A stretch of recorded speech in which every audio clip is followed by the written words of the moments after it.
Hey everyone, welcome back to Naruto Audio Fanfics 2.0, your ultimate destination for epic Naruto stories. I'm your friend, and today we're back with another brand new fanfic filled with action, mystery, powerful emotions, and unexpected twists. And today's story is, which is what if Naruto and Karin Uzumaki had a child with legendary powers?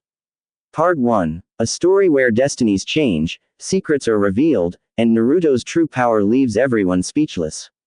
If you enjoy fanfics like this, don't forget to hit the like button, subscribe to the channel, and turn on notifications so you never miss another amazing story. Now sit back, relax, and get ready for an unforgettable journey. And now, let's start the fanfic. Naruto glared intently at the Uchiha standing on the crystal waters of the river. The waters had finally calmed to a steady flow. The clashes of the weak versions of their attacks made the river fluctuate for quite some time. Just imagine the full power.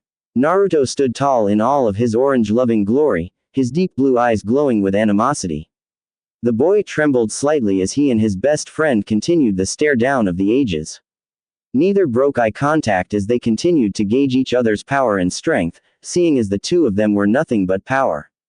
If we fight, Naruto suddenly began. We'll both die. The river fluctuated once more as a great breeze of wind flowed down from the top of the bridge. Leaves flittered down covering the line of sight for both boys. The silence was unending, even with the shuffling of leaves and trees within the newfound wind. Sasuke continued his glare as his once black eyes began to dull out into a dark gray. But then, the last Uchiha shut his eyes and heaved a sigh, before smirking maliciously.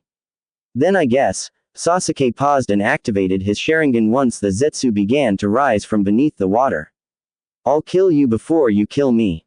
With that said, Sasuke was sucked into the portal of Tobi and the two vanished into thin air with the Zetsu clones disappearing into the river. Naruto kept his glare up but looked away and faced Sakura and Kakashi before turning a deep shade of purple. Sakura's eyes shot from her head. She dashed for the boy and grabbed him before he fell into the river. She had a meek look on her face, and gave a small embarrassed smile to her sensei. I forgot that the Kunai was poisoned. Sakura let out a wry laugh and sighed in defeat. Naruto, hold still and I'll heal you. No problem. Naruto groaned slightly as he rested his head in her chest. Healing chakra sprang up around her hand and began to soothe the pain radiating across his cheek and closing off the cut and removing the poison in the process. Naruto's face soon began to regain color and almost immediately, the boy was back to normal with the Kyuubi aiding in the healing process. Naruto quickly removed himself from Sakura's embrace and coughed awkwardly. The three of them jumped up the large bridge and headed towards the wounded prisoner. She was a red-headed girl with half of her hair being wild and all over the place and her other half being straight. She wore thick-rimmed glasses and had red eyes. She was lying against the railing of the bridge with a distraught look on her face as she came to the realization that Sasuke was no longer the same as what he once was. Nowhere near. A few footsteps were ahead and the girl painfully turned and faced the three Konoha shinobi standing at the other end of the bridge. She looked down and was hoisted up and piggybacked Kakashi as they left the scene. Her red hair waved softly as they tree-hopped away for their unconscious teammates and comrades. Her glasses began to slip down her nose, but were caught on Kakashi's neck guards. What is going on? Karin looked tiredly at the team carrying her back to Konoha. Damn that Uchiha, after all that I've done. Within seconds, she began to look over her life and everything that has led up to this point. A life filled with disappointment and lies. Promises unfulfilled, the wrong crowds and false love. Her eyes trailed down at the grass below their feet and took a deep sorrowful breath, but tried not to strain herself too much. The group made a quick detour and headed into the forest off the main road and found a small clearing with 4 bodies lying on the ground, 3 men and a large dog.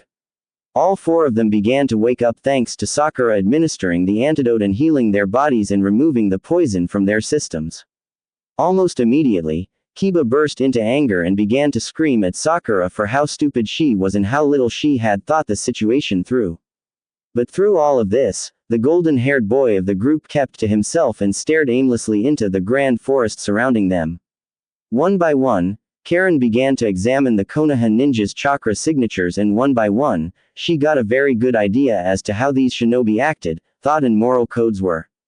The pale-skinned black-haired shinobi was an enigma, and basically had a chakra aligning itself slowly with good. The dog and the kid with the fang tattoos on his cheeks, although loud and brash in person, his chakra was strong and peaceful and really loyal too. But the one that already had Karin slightly worried, and this is just from physical appearance, she was staring at the bowl-cut boy wearing the god-awful green jumpsuit. But even though she couldn't tell where his chakra coils were, she could sense the chakra there, and to be frank, she was impressed. The group, now fully healed and ready to continue on their journey back to the home village, Karin was fully awake and in less pain, but in pain nonetheless. But as they continued on their journey, the blonde-orange wearing shinobi was constantly arguing with the dog boy, as Karin began to call the tattooed boy. She was surprised by the interaction between Konoha shinobi and their comrades. With a moment of boredom, she actually listened in on their conversation. Naruto baka. Kiba finished with only the last part of the sentence being heard. Naruto. Karin's eyebrows rose slightly. That's the Naruto that Sasuke constantly griped about. Naruto clenched his fists and replied with a not up to par rebuttal, resulting in a punch to the back of the head, via Haruno Sakura. Naruto was bent over gripping his head, all the while, laughing with Kiba and Sakura. Soon enough, the laughter was contagious and had the rest of the team laughing, except for Karin. Her eyes were wide as she used her abilities to try and get a better feel of the shinobi that caused her former beau so much annoyance. You unbelievable, what is this chakra? Karin felt her body soar high into the sky. It was almost as if her pain and inhibitions were released from her body. It's such, amazingly, peaceful chakra, never have I ever felt something like this. Karin tightened her grip around Kakashi and tilted her head into Kakashi's back, almost as if she was about to go to sleep, but there was a sudden darkness in the pit of her stomach as she continued to examine the shinobi. That darkness continued, and seemed to never end, pressurizing her into the pits of her mid. All around her, she felt the colors bleed into red and black. Karin looked up and around the blonde boy and found that he was surrounded by an aura that had eerie resemblance to a great nine-tailed fox. Karin had never once been so terrified. What really scared her though, was the untamable power that resided deep within the boy had her terrified that she was going to the same village as he was. That kind of power wasn't even felt when she and the former Team Taka took on the Eight Tails Jinchuriki. Karin tried to come up with a conclusion as to why he held such malicious power within his body, but filed it away for another time when she realized that she'd been staring at the back of the blonde's head. Her cheeks lit up slightly. She looked away and stared at the ground for a while. It'll be a while before I get into anyone like that, Karin whispered. The rest of the journey was quiet. No, it wasn't quiet, but rather, not as loud as it normally would have been.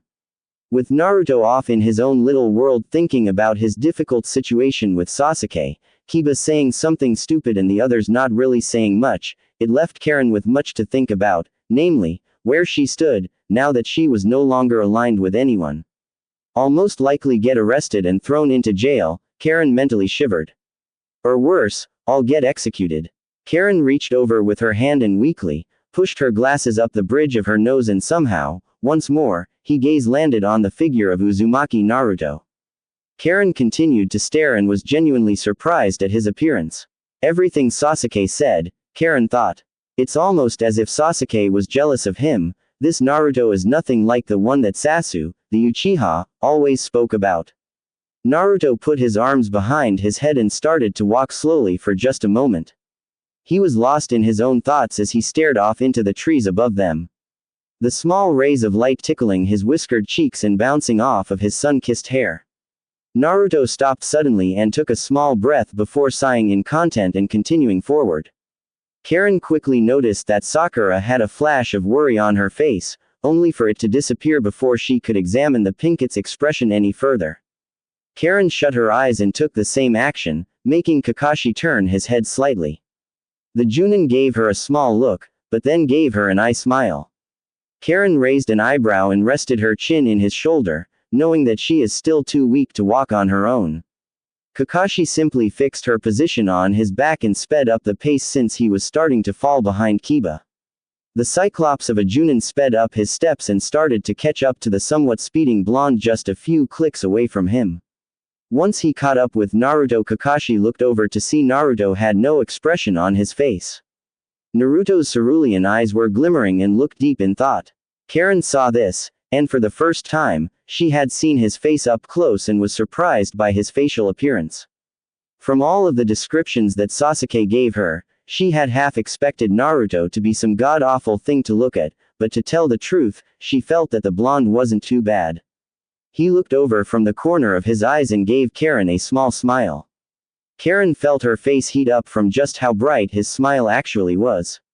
Suddenly, she sensed a great burst of peace and happiness radiate from the blonde smiling at her. His glinting teeth seemed a bit much, but Karin seemed to not mind the sight. But there was a sudden burst from that peace once more. It was powerful and it filled her mind with darkness. Everything was thrown in a 1,000-mile-per-hour downward spiral. But from the darkness, the girl was met with two powerful blood-red eyes that glared, menacingly into her own crimson eyes. Her skin shuddered, and grew cold in the presence of such powerful orbs. She could feel her chakra fluctuating because of the powerful force that seemed to practically be breathing in her face. Her eyes were wide when she saw what seemed to be the face of a beautiful, light-skinned, redhead with the most beautiful violet eyes that Karin had ever seen. The image was seen in the center of the slitted irides of the beast glaring at her. The woman gave Karin a small smirk, and tilted her head as she looked at the red-eyed girl. Karin's eyes were wide and filled with fear. Karin felt her jaw unhinge, and felt her heart race in fear. This boy that she sensed is filled with such strange secrets that Karin couldn't even fathom. But the dark chakra narrowed its blood-red eyes and sent a major burst of its own chakra, nearly scaring Karin off of Kakashi's back. Looking back to the normal world, Karin found that she was now on the ground. Sakura and the others were looking at her with worried expressions, despite the fact that she was an enemy. But once Naruto came into the scene, Karin saw a quick flash of the crimson eyes staring at her through Naruto's own blue. The redhead had seen a lot of scary things in her life, but never had she ever felt that dark. Never had she felt that terrified. In a quick move without thinking, she started backing away once Naruto reached forward with his hand.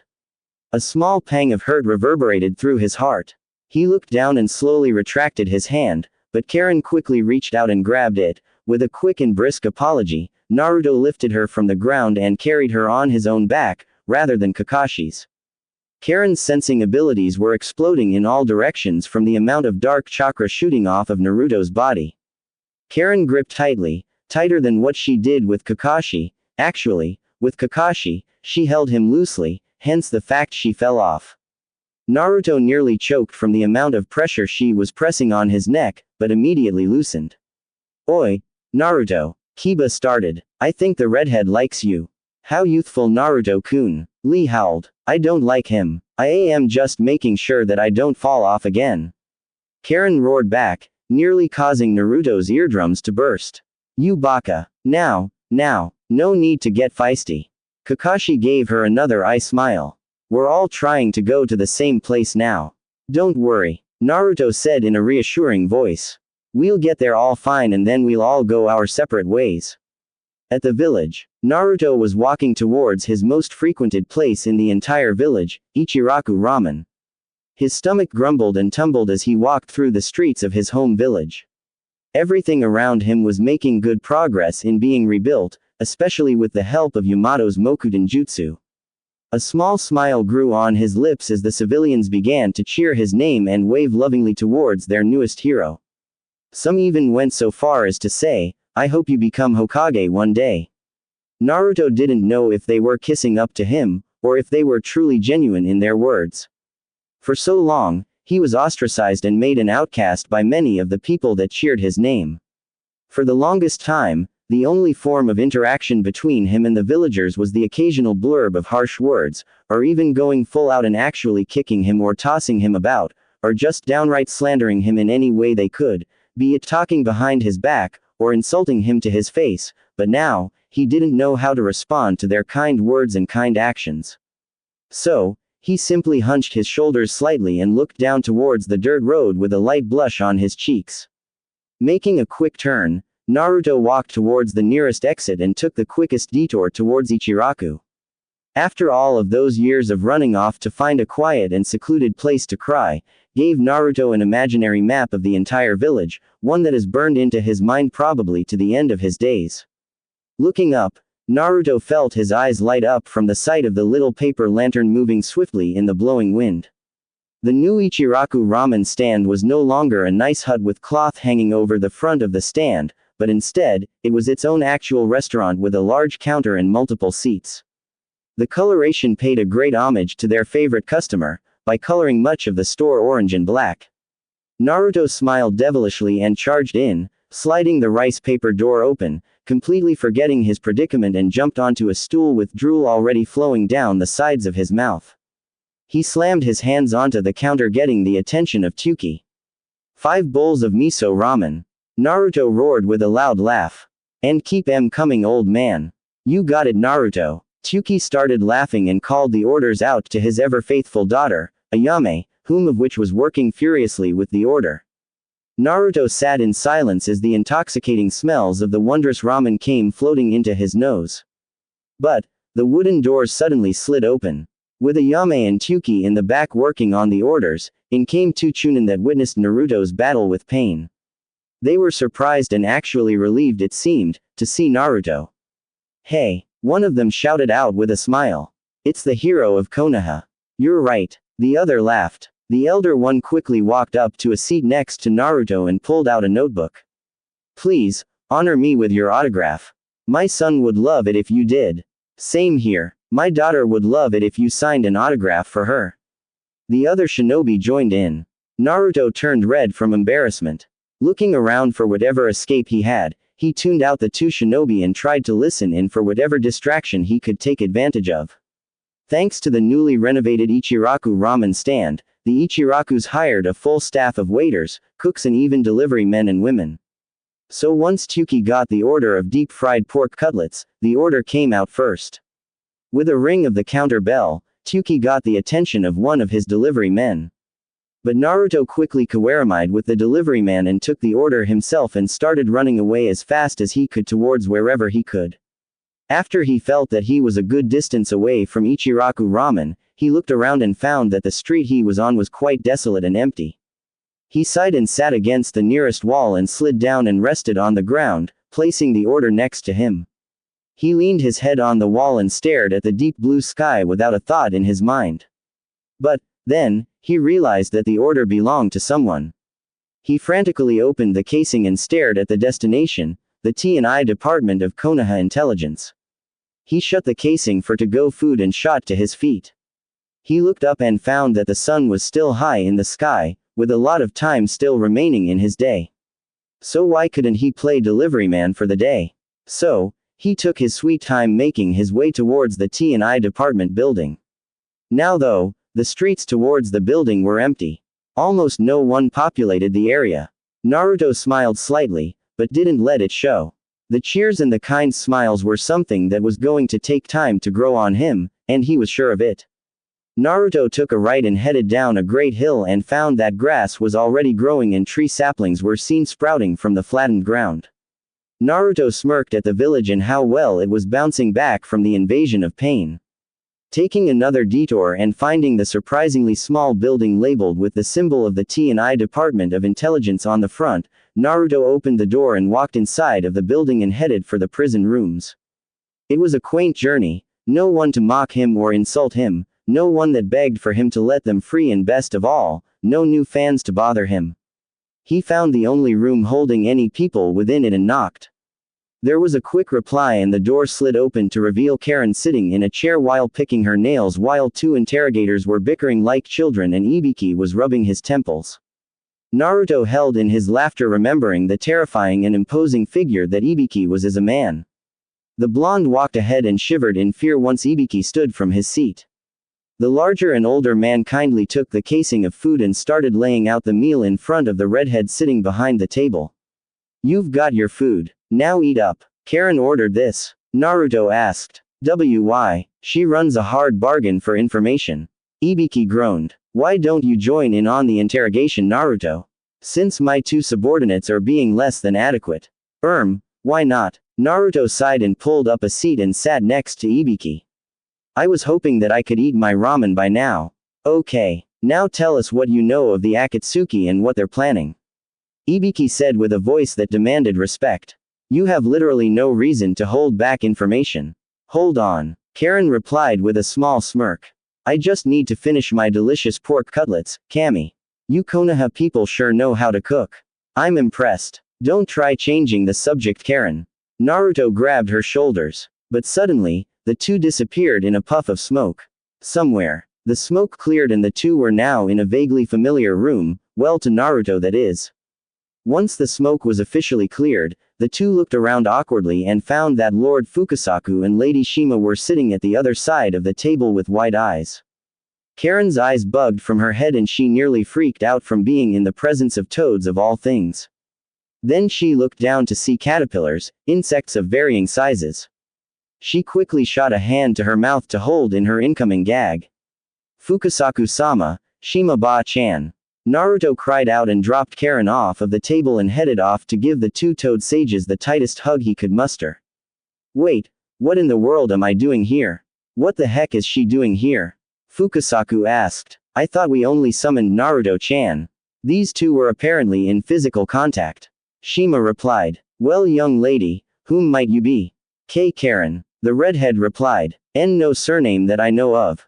Well then, how were you two in contact with one another?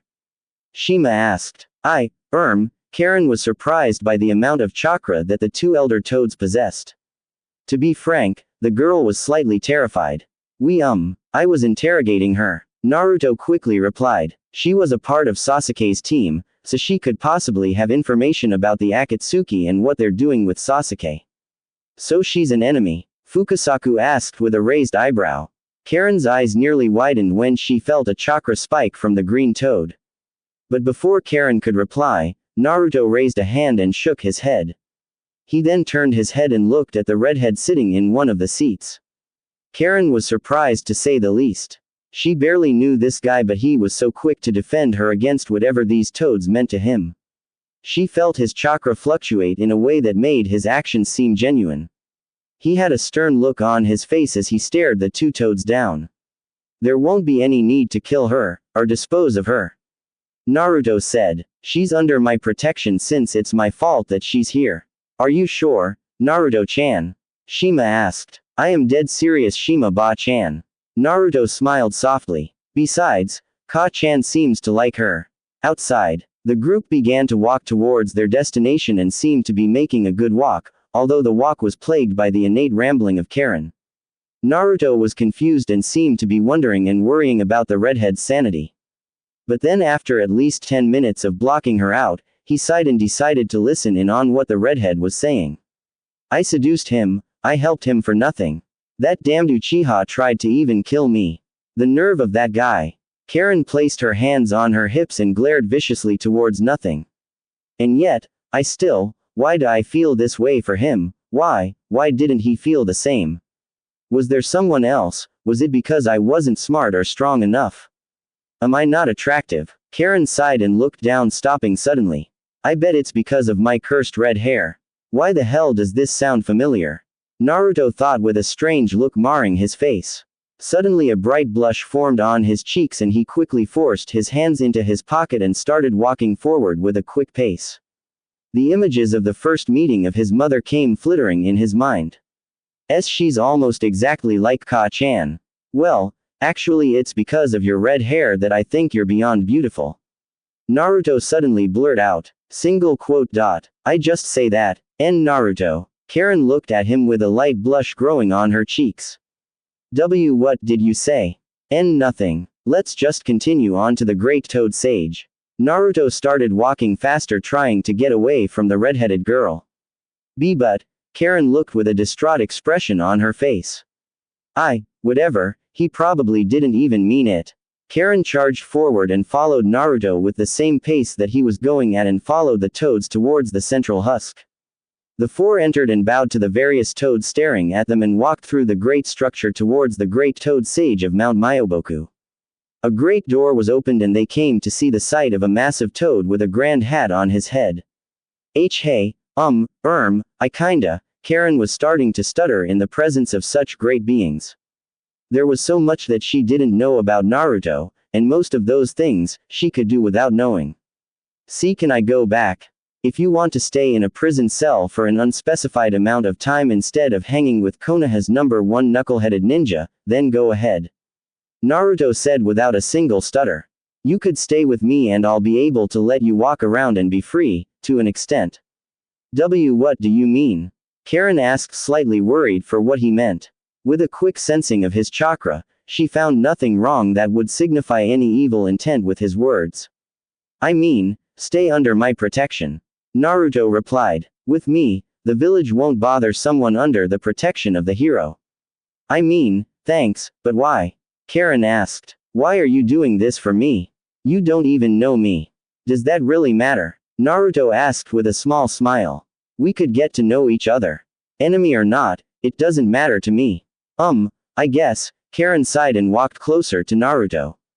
So what are you, and what is all of this? Well, for starters, this is the home of the Toad Summons. I am the Toad Sage, the only shinobi Toad Sage alive. Naruto began. I have mastered Senjutsu, and that big toad is the great Toad Sage. That's amazing. Karin looked around the room with wide eyes as she examined every crack and crevice and started sensing the large toads surrounding them from the corners and the walls and outside of the building. Everything has chakra, it's amazing. The old Toad Sage began. Who are you again? Karin and Naruto face faulted and glared somewhat at the old senile toad. Karin was the first to straighten up, but then Naruto followed shortly. He was glaring at the old toad, but then, the wrinkled lips of the toad began to crease and began to open.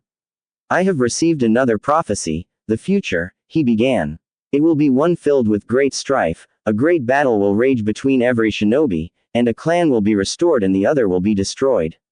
Either the clan of the red eyes or the clan of the red hair, and whichever path you choose, it will decide how the world will either end or be rebirth. How do I do this? Naruto asked. How do I even begin to take a hold of this prophecy? The Kyuubi. Another toad said. You must control the beast in order to bring peace. It is the first key to the door that opens to your true potential. But with this key, there is another.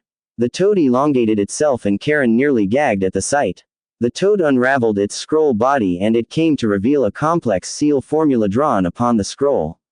On the far right though, there was an Uzumaki swirl with a box on top of it. The toad nodded at Naruto knowing that the boy knew full well of what he was to do. Wait, Karin suddenly said. The Kyuubi. Didn't the Yondaime kill the beast?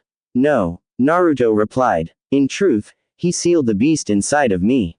I am the Jinchuriki of the Kyuubi no Kitsune. And this seal was devised by the fourth to allow me to control the beast.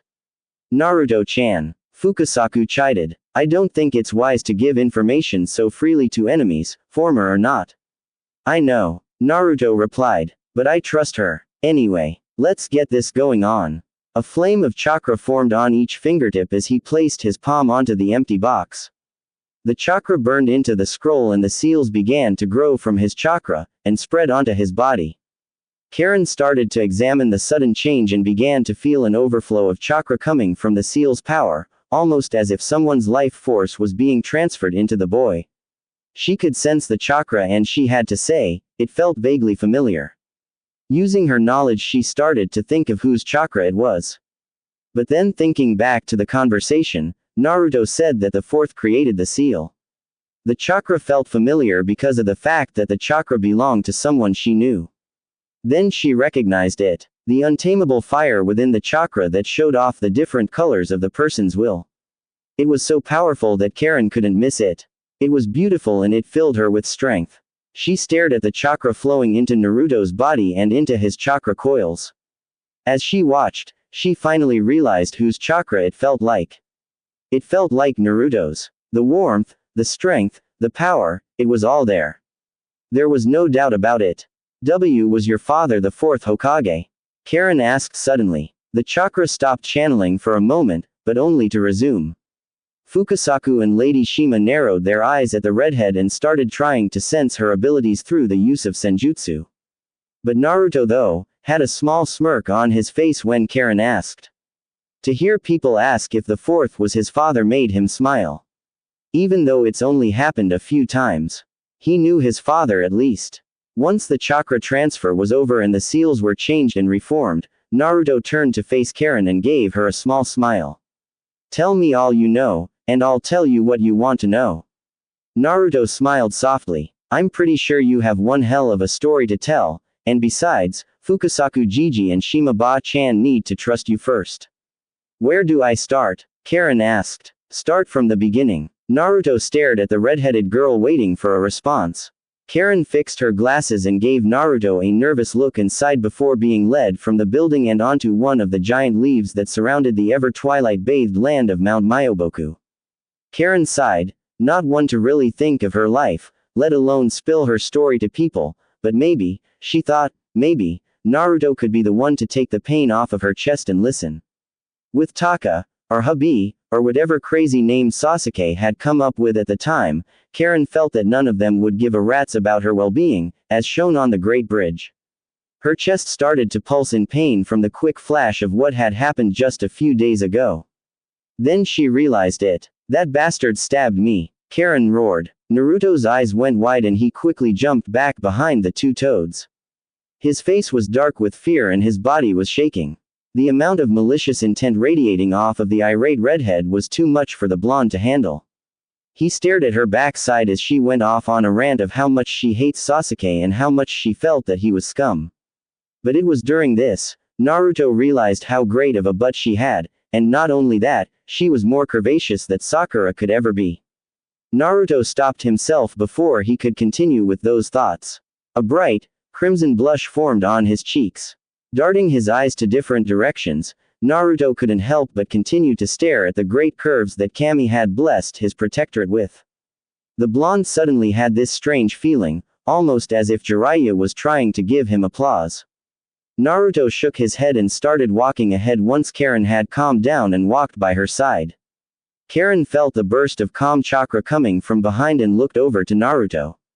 She gave him a small smile but looked away as he led her towards a bench and sat her down.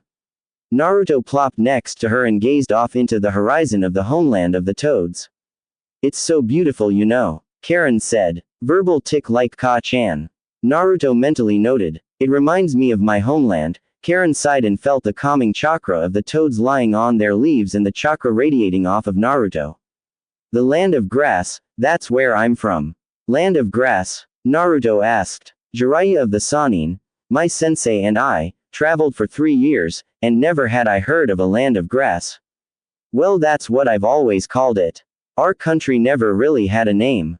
Karin replied. But it was a land filled with wondrous fields of green and oceans of soft, waving blades of grass. The earth was fertile for farming, and the wind was always cool. I bet if you ever went, you'd want to lie down in the grass and just let the wind take you. Oh, and how can even forget the people? Karin's face suddenly broke into a smile. They were some of the kindest I've ever known. They were sincere and genuine in what they meant, you know. Much better than what most of Konoha is, or at least was. Naruto replied. It seems you've had a better life than I did. So if you don't mind me asking, how in the world did you know of Sasuke? Well, it happened almost 4 years ago. Karin replied. It was during the Chunin exams here. What? Naruto's eyes were wide with surprise. He did not see this one coming. Well, this is what happened. Flashback. Damn idiot teammates. Karin groaned. Leaving me alone to find food for our encampment. The nerve. Karin had a bag full of berries and sticks for firewood, and in her hand that the girl was dragging, was a rope that led to a tied-up deer that she had caught and killed. She looked around and fixed her fogged glasses and looked around and began to try and sense where everything was, only to get barraged by the hundreds of thousands of different chakra signatures that filled the forest. The signatures ranged from animal to human, to animal once more, only to go to some strange creatures that Karin had never even sensed before. Suddenly, there was a deep guttural growl coming from just ahead. The ground shook slightly, causing Karin to yelp in fear once the source of the growl was seen. It was a massive bear with teeth just as large. Karin jumped back and hit the ground and began to try and slide away, but the bear raised one of its massive paws and brought it down, forcing Karin off the ground. The girl grabbed onto a branch of a tree, leaving her food and resources on the ground below. After making a quick calculation of her position relative to the best kill spot to the bear, and not taking into account the abilities of such a large bear, she dropped down onto the creature and reached for the knife in her glasses, but just as she was about to get the bear rose, and slapped the red-headed girl away, smashing her into a tree. The bear glared at Karin and looked like it was about to eat her. It began to walk forward with a small pace and growled menacingly at the redhead. Karin shut her eyes waiting for the inevitable, but there was a small bang. It was followed by a shout. Karin's eyes sprang open to see a black-haired boy with a blue shirt, drop-kicking the bear in the head. After another series of the same powerful kicks delivered, the boy stood tall with his back to the redhead, showing off his clan crest.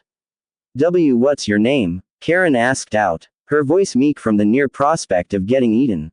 Sasuke. Uchiha Sasuke. Once those words left his mouth, the black-haired boy took off into the forest, leaving Karin behind to her own devices. Flashback over. That's interesting, Naruto said. What happened to you after the exam? I ended up becoming Orochimaru's top scientist, and I'm only 16. Karin laughed. But the things I had to do. Don't go into detail, Naruto made a quick reply. I don't want to hear about how Orochimaru likes to gush over children. Karin suddenly shut quiet. Naruto looked around thinking that he had just said something stupid. He started to feel slightly awkward, but then, Karin started shivering. Naruto was about to place a hand on her shoulder, but she shot her head up and burst into hysterical laughter. Naruto's eyes were wide with fear, and the boy started to slide away. Wait, that's just the funniest thing I've heard in a while. Karin laughed. She began to laugh so hard that tears began to fall from her face. The redhead began to cry harder than she laughed. Soon enough, Naruto realized that she was actually sobbing. The blonde quickly grabbed her and held her tightly and began to whisper softly, in hopes of that being able to calm her down. Her body trembled as she wept into his shirt. Naruto, under different circumstances, would have bolted off towards Kami knows where, and would have left the girl here, but he had a good understanding of who she was and what she's been through. Though not as smart as he would have wanted, but not as dumb as everyone thinks, Naruto understood her. For a girl that's been doing experiments on people for a long time and working alongside some of the scummiest people on the planet, and even joining up with the Akatsuki, Karin was probably on the verge of breakdown. The catalyst was Sasuke stabbing her through the chest with his Chidori spear. I've tried so hard to be good at something, Karin continued to weep. But whatever I was good at, it was either morally wrong or it was just for my body. Wait, Naruto sat Karin up and stared into her crimson eyes. What do you mean, Sasuke?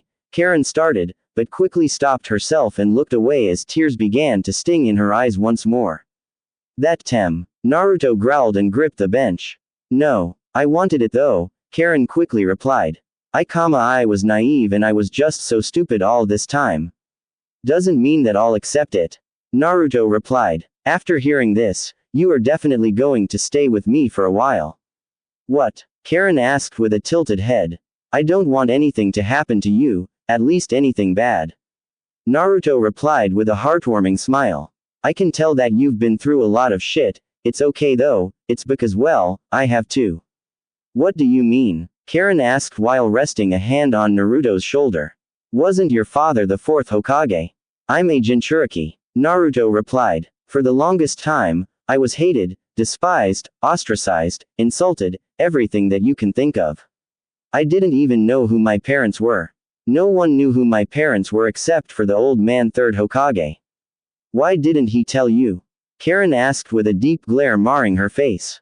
I swear he did it to protect me. Naruto interrupted. My father, as I'm pretty damn sure that everyone knows, was a powerful man, with powerful enemies. To tell you the truth, I understand what the third was thinking when he didn't tell people or me of my heritage. But, still, he could have at least put you in an orphanage or in foster care. Tried. Didn't work. Naruto frowned. They kicked me from the orphanage. No one would take in the demon as their foster child either. So I lived alone in a stinky, rotten, rundown apartment. My room only looks good because I constantly cleaned it to make sure it didn't remind me of the situation I was thrust into. The pain of loneliness and the heartache of having no family, it's only made me and molded me into who I am today, so I wouldn't change that for anything. You wouldn't give up being an orphan with no family for having a family? Karin asked with a raised voice, but Naruto only shook his head. I wouldn't. Naruto gave her a look. I did, you and we wouldn't have met, and you would probably be on death row by now. Sad to say this, but I probably wouldn't even have the same will and drive as I do now if I had a family. I think I understand you a bit more, Karin said with a small smile. So, onto a better note, for how long are we going to be staying here? I don't know, Naruto replied. Naruto-chan. Karin-chan. Shima said suddenly. You two can leave now. We've received the perfect amount of information. We'll reverse summon you two back to Konoha. In Konoha, with a pop of smoke the two reappeared in the prison cell with Ibiki rubbing his temples while the two other interrogators were arguing with each other once more. Karin felt a small smile grow on her tear-stained cheeks at the interaction between the Konoha shinobi. With a quick peek at their chakra signatures, they felt warm like Naruto's but nowhere near the same level. Ibiki gave the redhead a stern look before he reached behind his belt and brought out some handcuffs. Naruto saw this and quickly entered Sage mode and three clones burst into creation and grabbed Ibiki and his handcuffs while holding down the other two interrogators. Naruto's toad Sage eyes stared at Ibiki with a powerful gaze. But before any words could be said, the door opened from behind and in walked Tsunade with Naruto at her side. Ibiki, there's no need for cuffs. The woman said with a kind tone. Naruto has taken the job of keeping her in line. Are you sure, Tsunade-sama? Ibiki asked. Of course. Now then, Karin, Naruto will take you to his temporary home. Tsunade nodded to the people of the prison room and Karin bowed deeply to the woman before hurrying out of the building. Once on the street, she and Naruto walked side by side with the people staring at them with confused faces. Naruto wasn't surprised. Karin hasn't been seen before, but he was also pretty sure that he would get a mouthful from Sakura, should she find out that Naruto was now caring for Karin. Naruto gave a small laugh receiving a glance from Karin. The redhead simply shook her head and rolled her eyes in response. Karin smiled at the blonde and started to walk at a slower pace to stay at his side. You know, I think I can start to like this setup. With a short, but somehow long and not so boring journey made, the two arrived at Naruto's temporary living quarters.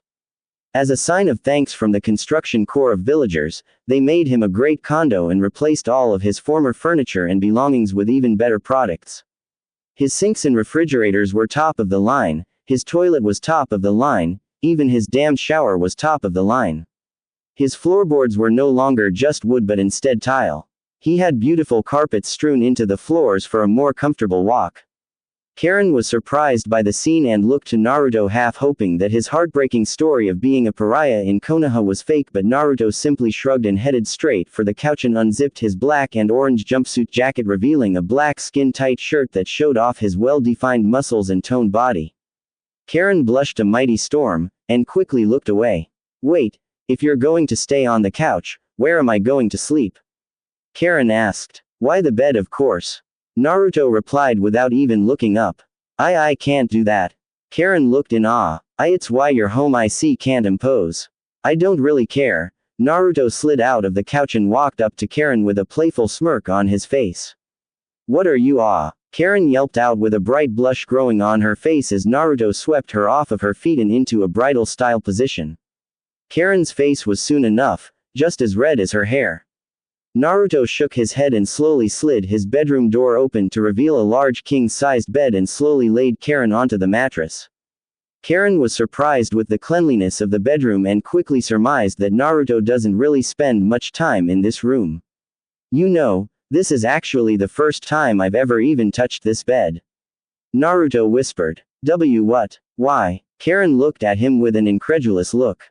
This thing feels amazing. I'm not really one for material possessions, or even nice things for that matter. Naruto replied and sat on the bed as Karin moved over. This place is a bit too much for me, you know. I'm just not really used to having so much. Don't worry, Naruto. I'm pretty sure you'll get used to it someday. A few weeks later. For the past few weeks, Naruto and Karin were practically inseparable. They lived together and Karin had no idea where to go, so it was understandable. But, they didn't just go anywhere, they went to Ichiraku Ramen and to different places that are frequented for couples. Many of the villagers began to get a hunch that Naruto and the redhead of Konoha were starting to fall for each other. Though a bit too soon in their quite fragile friendship to be thinking like that, Karin couldn't help but think that way. Naruto was kind-hearted, smarter than what he let on, and a hell of a lot stronger than what she originally thought. But the thing Karin loved the most, Naruto let her have his bed, while he slept on a couch. Though that sounds mighty selfish, Karin actually, for the first few days of them living together, argued with the blonde to let her sleep on the couch rather than on the bed for once, but Naruto simply replied to the effect of saying, "You're a guest, I can't do that to you." Karin at the moment she gave up asking, realized that Naruto was probably one of the most hard-headed idiots she's ever met, and to be frank, it aggravated her at times. His idiocy though, was one of his major flaws that drove the bespectacled girl up the walls. Though he was smarter than what he let on, he was still an idiot. But at least he was a kind-hearted idiot. Karin for so many hours put in large arguments and amounts of pain into the blonde Jinchuriki only for him to continue his idiotic ways. But returning to the bed, even though the bed was nice and soft, and surprisingly comfortable, Karin struggled to sleep a lot, because of the change of lifestyle and the change of crowd. Normally, she'd be to sleep or not even sleep because she'd be moving around with Taka, or hubby or whatever Sasuke felt like naming their group. Some of those dreams turned into very vivid nightmares. But Naruto's calming, peaceful and loving chakra always filled her mind and her heavy heart, forcing those dreams away and filling her dreams of him. The peace of being with Naruto for the past few weeks made Karin rethink her life, and now, she was definitely starting to fall for the hero of Konoha. How could she not? Karin was also becoming friends with a few of the Konoha 11, while slowly making her way to becoming friends with the more influential ones in Naruto's life, namely, Haruno Sakura and Hyuga Hinata. Upon meeting Hinata, Karin could sense the amount of love in her chakra being directed towards Naruto whenever they were seen together. Karin could see how obvious it was that Hinata was in love with Naruto, and from what the redhead had found out, Hinata confessed her emotions for the blonde, but Naruto either didn't reciprocate the feelings or just didn't bring up the subject again. Karin though, was surprised by the obliviousness of Naruto when he didn't realize how obvious Hinata's feelings were for him. But, Karin had to say though, of all of Naruto's friends, she felt that she hated Sakura more than the rest. Sakura upon their first meeting since Sakura healed her at the bridge, the Pinkett immediately interrogated the redhead about the reasons for why Naruto was taking care of her. Karin defended herself from the prying Pinkett, but Sakura didn't let up, showing Karin that Sakura held the same stubborn will of Naruto. Within minutes of the interrogation, the two of them blew up into a great screaming battle with both releasing their inner personalities. Karin during their argument showed that she held the same super strength that Sakura did. Sakura got too violent with the argument and punched down on the ground, shooting up a large amount of earth and rocks from the training ground while Naruto was staying away from the volatile redhead and Pinkett. He hid in a tree, remembering Sakura's inhumane super strength from training and worried for Karin's health. But just as Sakura rose her fist from the ground, Karin rammed her fist into the ground, splitting the training ground in half, launching dirt and boulders high into the sky. Naruto had nightmares of the event for a few days. The poor boy was launched from his branch of safety and landed on the ground below to face the hailstorm of falling stones and boulders falling from the sky above. Naruto had a quick glance of Karin and shivered at the sight. Karin's face was dark as a malicious smile was spread across her face and her glasses were covered in lens glare. Oh, that day brought smiles to the redhead's face every time she thought of it. But now, she was sitting in the hospital getting processed into the hospital core. Karin sat in silence and read a special copy of Ika Ika Tactics. She had her face buried in the pages in the book, receiving estranged looks from other nurses and med nins. Karin paid no attention to them seeing as she was completely engrossed in the contents of the smutty novella. But her mind was on her wonderful roommate and guardian. The blonde was at times, she had to admit, a bit of a handful because of his outgoing persona, but she could honestly say, he was a great person to be around. Karin sighed though and looked away, remembering what he said at Mount Myoboku. Even though it was so unimportant, it made her heart flutter. He had called her beautiful because of her red hair, the same red hair that she seemed to despise more than anything else in the world. Another smile formed on her lips. She unconsciously slid a hand through her red hair and fixed her brown-framed glasses and continued to read. Little did she know though, Naruto was going out of his way to make sure that she felt accommodated in Konoha.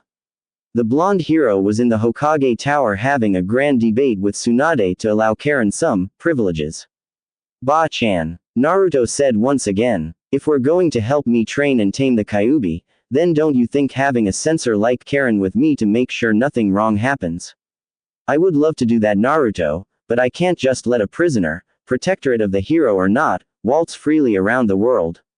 Tsunade replied. But, come on, Naruto quickly replied. The moment I leave her, who knows what's going to happen to her? You think I haven't thought of that, Naruto? Tsunade reprimanded. The only choice is to throw her in jail. No, Naruto growled. I made her a promise that I wouldn't let anything like that happen to her. I know that, but you need to think of this from my perspective. Tsunade pinched the bridge of her nose. Let me give you a basic overview of her rap sheet.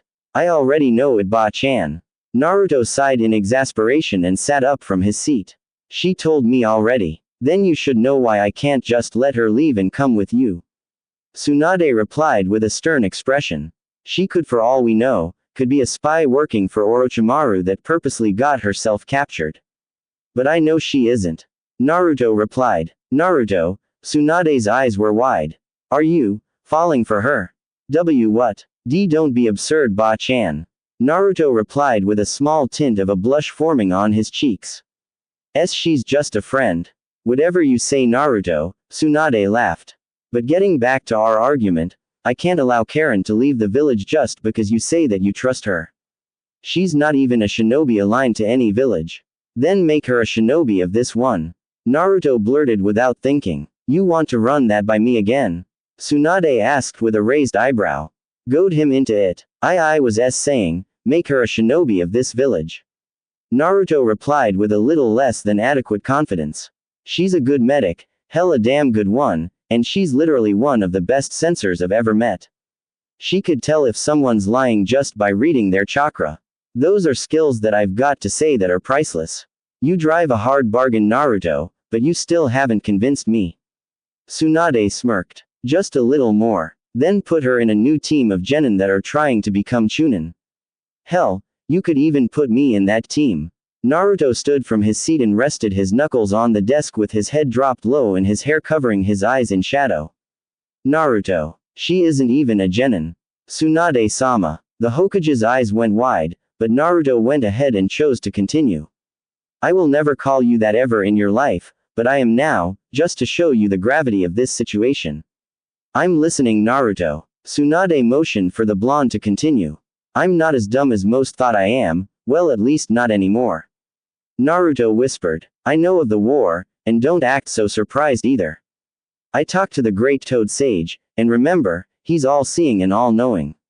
I need to control the Kyuubi so we can strike a defining blow against the Akatsuki on the battlefields. With me there in control of the Kyuubi's power, we'd be unbeatable and there wouldn't be any senseless casualties. Well, Naruto, you're only a genin. No one will listen to you, even if you have the power and the skills. Then let me and Karin go to the Chunin exams coming up soon in Sunagaku. Naruto replied without a stutter in his words. We have the skills, we have the abilities. Let Karin get into the shinobi corps, I'll vouch for her. I'll do all I have to do to keep her safe. Why? Tsunade asked. I don't know. Naruto sat back down. There's something about her. I think that she's a main part of this prophecy that the Great Toad Sage was talking about. She's important, or else the Great Toad Sage would have told her to leave. It's happened before, you know. So you're saying? Tsunade stopped to think back to the beginning of the conversation when he ran the prophecy by her the first time. Karin could be the mother of the red-haired clan or the red-eyed clan. Not really. I'm just saying that Karin is important to it all. Naruto replied. The first step to all of the strife is by doing something that could change the course of the entire prophecy, and I intend to do this as the first step. Karin is strong Ba-chan, she just needs the right push to bring it out. I saw her potential firsthand when she sparred with Sakura. Alright Naruto, you've convinced me. Tsunade threw her hands up in defeat and sighed. You've won me over. Really? Naruto looked up with a hopeful expression. You sure gave up pretty soon. Nah, I was just enjoying our argument. Tsunade gave him a small smile. Naruto face faulted but straightened up and rubbed the back of his head. Now get the hell out of here Gaki.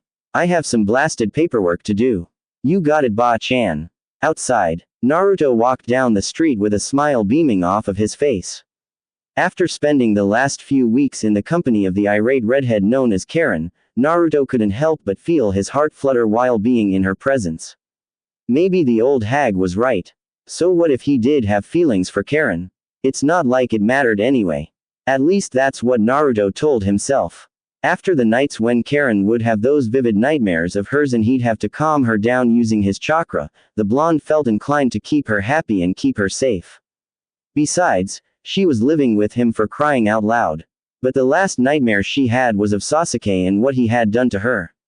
Her screams and her gasps for air were embedded into his mind.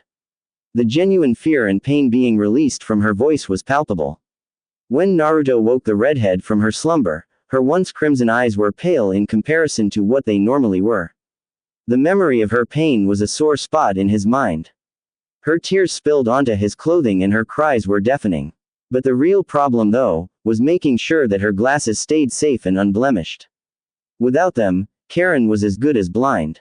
Knowing firsthand of how bad it was Karin reacted, Naruto never again wanted her to experience that fear. He shook his head of those depressing thoughts and began to sift through his memories for more appropriate images. Especially that one time when he and Karin went for a walk in one of the newly formed parks.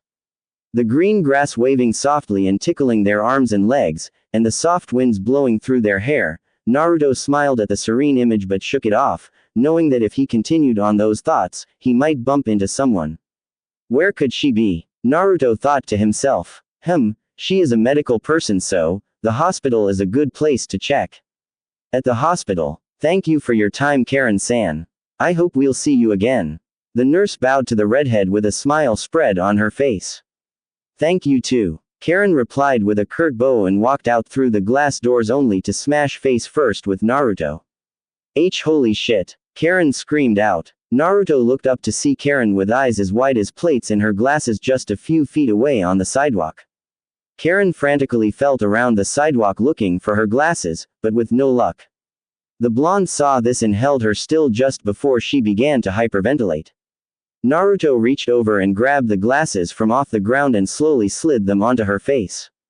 Once the glasses were slipped on, Karin's world became clear and filled her irides with the most beautiful scene she's ever laid eyes upon. Naruto was sitting in a golden light, with clouds floating above them and the sun glimmering on his tanned skin.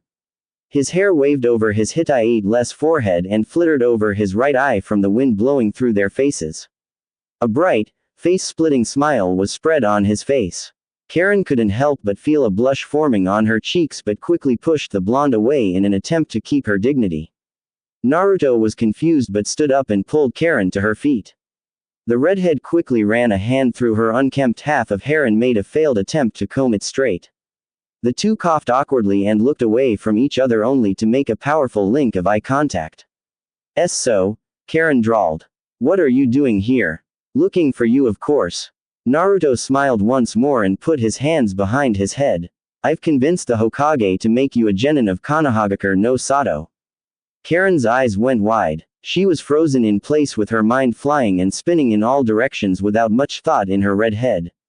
Her brain was painfully fried with little cognitive ability. Her head tilted slightly with her mouth parting slowly only to close like a gaping fish, almost as if the information had stolen her ability of speech. What? You're going to get processed into the shinobi corps? Naruto smiled. It was thanks to me that you are able to walk around the village without the need to have me watch your back from those in the village that want you gone. Thanks, Karin gave Naruto a nervous smile. But, I kinda wanted to get away from the shinobi life you know. Oh, Naruto felt his heart crack for just a moment. I see. Karen's eyes went wide for a moment when she felt the sudden change in emotion. His chakra seemed dark, almost as if it was depressed, heartbroken. Karin looked back at Naruto and placed a reassuring hand on his shoulder and gave the poor boy a smile. Naruto saw the look in her eyes, they were genuine with her actions. Karin didn't mean to hurt the boy's feelings, but she just needed Naruto to know that she didn't feel it. Naruto, Karin sighed.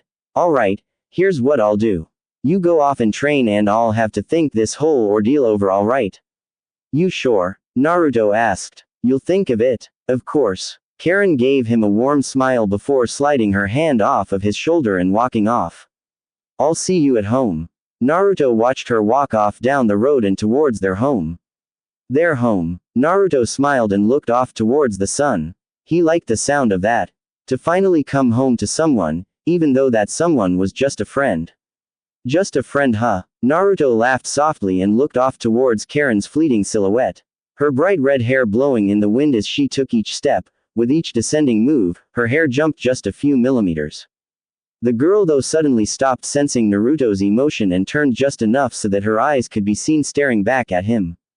Blue locked with crimson. Blushes began to creep on their faces as they continued to stare at one another, but Karin was the first to break and started to hurry off down the street as she sunk into her collar to hide her deep blush. Naruto though stood enchanted in the center of the street for the entire world to see. His extra strap of his Hitai-8 blowing wildly in the powerful gust of wind. He let out a soft sigh and turned around to head for the nearest training ground. People nodded to him and greeted the hero and even gave him free foods and shinobi supplies as he walked down the main strip of Konoha. Slowly, Naruto was getting used to the kindness in their actions, the kindness in their smiles.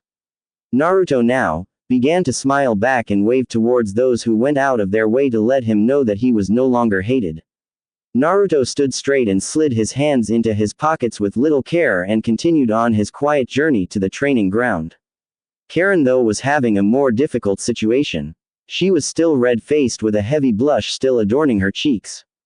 Her red eyes darting from here to there, looking for something to take her mind off of what she felt from Naruto's chakra. It was powerful, stronger than anything before. It felt protective and caring. It felt like love. Attraction. Karin didn't want to accept it and quickly pushed it away. To her, it was too damn early for that. Even though they've been living together for nearly a month, neither of them should be having those feelings. Karin stopped in the middle of the street and turned to her right only to see a reflection of her. Karin raised a hand and ran it through her red locks only to sigh in disgust. Her eyes trailed away and towards the corners of the mirror and up towards her actual body. Though not as curvy as someone like Hinata or Ino, but still curvier than Sakura, Karin couldn't help but say that she looked good physically, but it was her personality that she was afraid of. What if he gets to know the real me? Karin continued to stare at herself, while unknowingly caressing the unkempt side of her red hair. What if he tosses me aside once he knows the true me? Hell no, he won't. Karin could have sworn that her reflection just shouted that to her. You felt his chakra. He is sincere, unlike that Uchiha bastard. But before everything went to shit, Sasuke's chakra felt the same way. Karin thought to herself. Kami, why the hell was I so stupid? You were being naive. Every girl our age is like this. Reflection. Karin replied. Just sleep it off. You know what? I'm sleepy. Karin stretched and continued on her journey towards her new home. Ooh. Naruto stood in front of a small grave site that he put together himself, with 3 kunai embedded in the ground in a triangle formation. In the center of the triangle was a gravestone with a bouquet of flowers made from paper, a small green book and a picture. The picture itself was the most important of the 3 objects. In it was a picture of Jiraiya sitting down with Naruto fast asleep on Jiraiya's back. The blonde-haired boy smiled softly at the image and the memories that came with it. He stood from his bent knees and bowed his head to the gravesite and tightened his Hitai-8. Naruto threw up the cross-hand seal and poof, 2 clones popped into existence. The 2 of them stared at Naruto, immediately getting the message. The 2 clones dropped down in cross-legged positions and began to meditate. Their job was to work on gathering Senjutsu chakra as quickly as possible. The real Naruto channeled Senjutsu chakra into his body as quickly as possible. Once he was finished, the eyes of the Toad Sage were upon him. Orange eye shadow grew with the eyes of toads taking place instead of his regular cerulean orbs. Naruto channeled some chakra and sent out a strange signal towards the rest of the forest in an attempt to rouse any bloodthirsty animals. Knowing full well that fighting another human was terrible and killing an animal was no different, he needed to get attacked first. But, suddenly, the ground began to shake as a great beast began to tear through the forest, ripping trees from their roots and the ground itself. In front of Naruto was a great gorilla, not native to Hai no Kuni, or anywhere that he knew of at least. The gorilla launched its fist down, launching up a great hailstorm of boulders and rocks, much like how Karin does. Naruto weaved in between each boulder as it descended and charged forward for the beast itself. Naruto looked around with his sensory ability and found that his two clones were in danger and needed to be protected. Naruto turned his attention back to the gorilla and formed an Udama Rasengan just before he rammed the ball of volatile chakra into the gorilla's face, knocking it back. Naruto slowly floated down to a tree branch below and stared off at the massive creature he was facing. The gorilla sat back up and glared at the blonde standing proudly from the top of his tree. This training got more serious, I guess. Naruto thought to himself. Yo, Kyuubi. Think you can lend me some of that oh-so-coveted chakra of yours? Don't sass my power runt. Kyuubi replied with a growl. Just be lucky that I don't like losing. Now get lost and beat that stupid primate. Yeah. Naruto shut his eyes for just a moment, but once he opened them, his eyes came to reveal the Toad Sage mode eyes, but with a black slit going down the center vertically. The orange eye shadow that formed turned into a blood-red color. The gorilla felt his sudden increase in power and began to surge its own chakra, blowing away a few trees in the process. This gorilla wields its chakra as well, but isn't smart enough to use ninjutsu, Naruto thought to himself. Suddenly, the beast swung its hand down at unbelievable speeds, annihilating the tree that Naruto once stood on. Naruto, though, was able to dodge the attack and landed on the back of the gorilla's furry hand. The boy narrowed his eyes at the malicious look that the gorilla was sporting, but they quickly sprang open. Naruto jumped off of the gorilla's hand as he had sensed something big coming from the gorilla. It was powerful, hot and extremely dangerous. The beast bent back as a great surge of chakra was felt building up in the gorilla's belly, just before a great gust of hot wind came from the massive primate. The gorilla's belly began to glow a dangerous orange color, just before the gorilla belched out a fireball the size of the Fire Country. Naruto's eyes grew wide at the sight, but he didn't show any fear. If anything, he welcomed this new and somehow powerful-looking beast. The massive ball of fire came closer and closer, incinerating everything it flew by, and turned trees into instant ash, surprising Naruto of its actual power. The sage shut his eyes and channeled as much senjutsu as he could, knowing full well that if he failed, it was over for him. Naruto applauded himself, knowing that the best way for him to perfect his skills was under pressure. He channeled the senjutsu chakra into a massive and invisible blade. Molding and folding, carving and building, Naruto forced as much as he could into the blade. Since his chakra control was shit, he was struggling harder than what he should be. Looking back at his clones, the two of them had finally finished gather enough senjutsu chakra to last at least 10 minutes each. He smiled softly and formed two shadow clones, both imbued with senjutsu, and the three Narutos began to mold the chakra into the great blade that the original required. Just as the fireball got within range, Naruto swung the great invisible blade down, and split the great ball of fire in half, and dissipated the attack altogether. The gorilla growled and screeched at Naruto, signifying its terrifying charge. Naruto shut his eyes as his two clones charged forward with Udama Rasengan formed in their hands. The two clones jumped up and rammed the attacks into the gorilla, blowing it back a few feet, leaving it open for a third attack. Once the smoke and chakra residue subsided, a Rasenshuriken came zooming in at amazing speeds. The attack rammed the beast in its chest, blowing it high into the sky, before the attack itself expanded in proportion to the amount of chakra the beast had. When Naruto looked up towards the beast, all he could see was a gigantic spear of spiraling chakra, shooting wind and blades of energy in all directions. It was such a powerful attack, that even the clouds were contorting to the energy being released from his attack. Once the charca cleared, the gorilla began to fall back to the ground below, unconscious and unknowing of its own fate in the fight. Naruto dashed forward with his two clones at his side as they channeled chakra to their legs to make them go faster. Once they got underneath the gorilla's shadow, the three began to channel as much senjutsu chakra as they could to their arms and legs and bodies, to empower themselves so they could catch the blasted creature thing, so the beast wouldn't die. Karin finally plopped down onto the bed of her home. She was too tired to take her pesky glasses off of her face, so she just laid on her back, allowing her body to rest. But something was bothering her. She rolled up her sleeves and traced her fingers on all of the tooth marks and bite scars that Sasuke left on her body. She raised her arm and examined the different patterns and random placements. It never ceased to surprise her that Naruto hadn't found out about her abilities yet, or her scars. There were some that she didn't feel that she could explain. Some scars on some places that were meant for the eyes of her lover. She shut her eyes and growled fiercely and pushed herself further up the bed and rested her head onto the soft and comfortable pillows at the head of the bed. She crossed her bare arms over her chest and let her mind drift. The sudden smell of fire filled her nose. It was powerful, overbearing. She shot her eyes open to a sight that sent shivers down her back. The entire village was ablaze. Standing in the center of the fire was Uchiha Sasuke, drenched in the blood of his former comrades. His Sharingan blaring for all who dared to stand up against him. He glared at Karin but then, the glare disappeared and was replaced with a horrific smile. Ooh, Naruto had successfully delivered a pounding on the gorilla and managed to beat it back into the forest. He left his two clones to train in gathering senjutsu chakra faster as he headed into the village.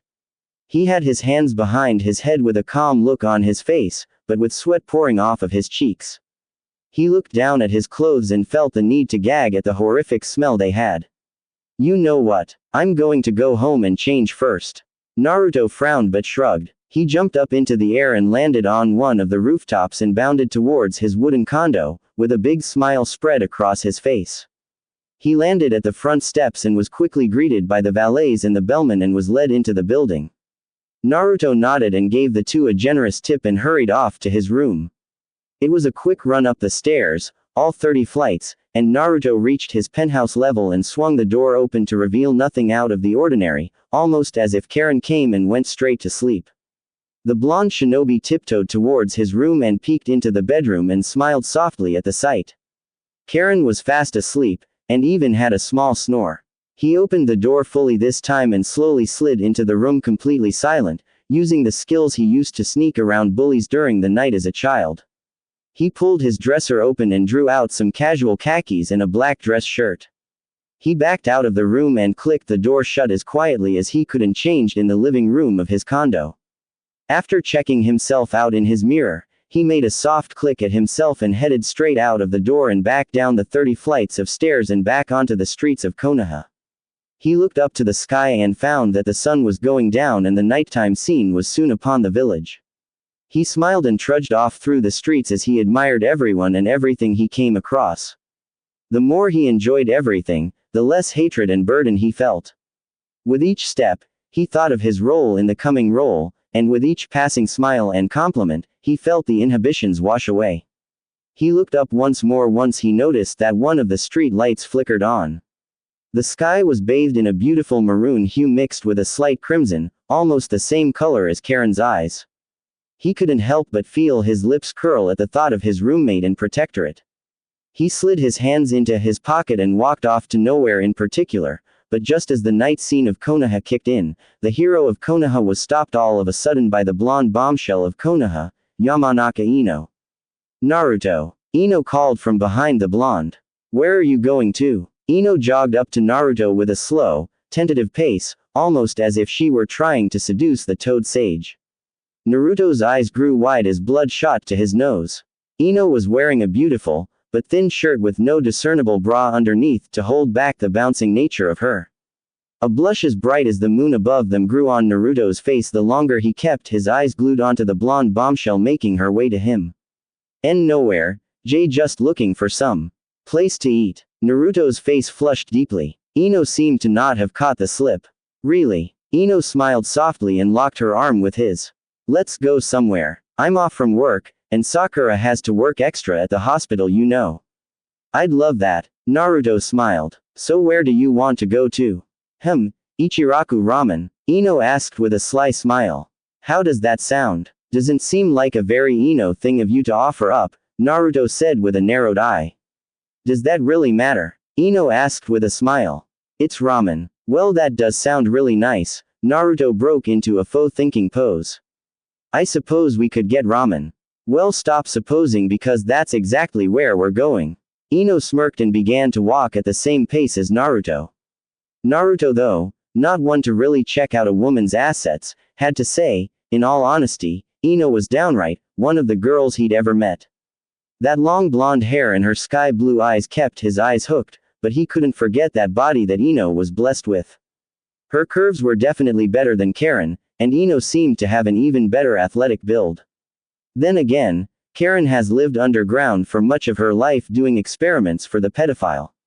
Naruto looked into his memories and wondered why he was so attracted to Sakura for all these years, when here, Ino was definitely all over him.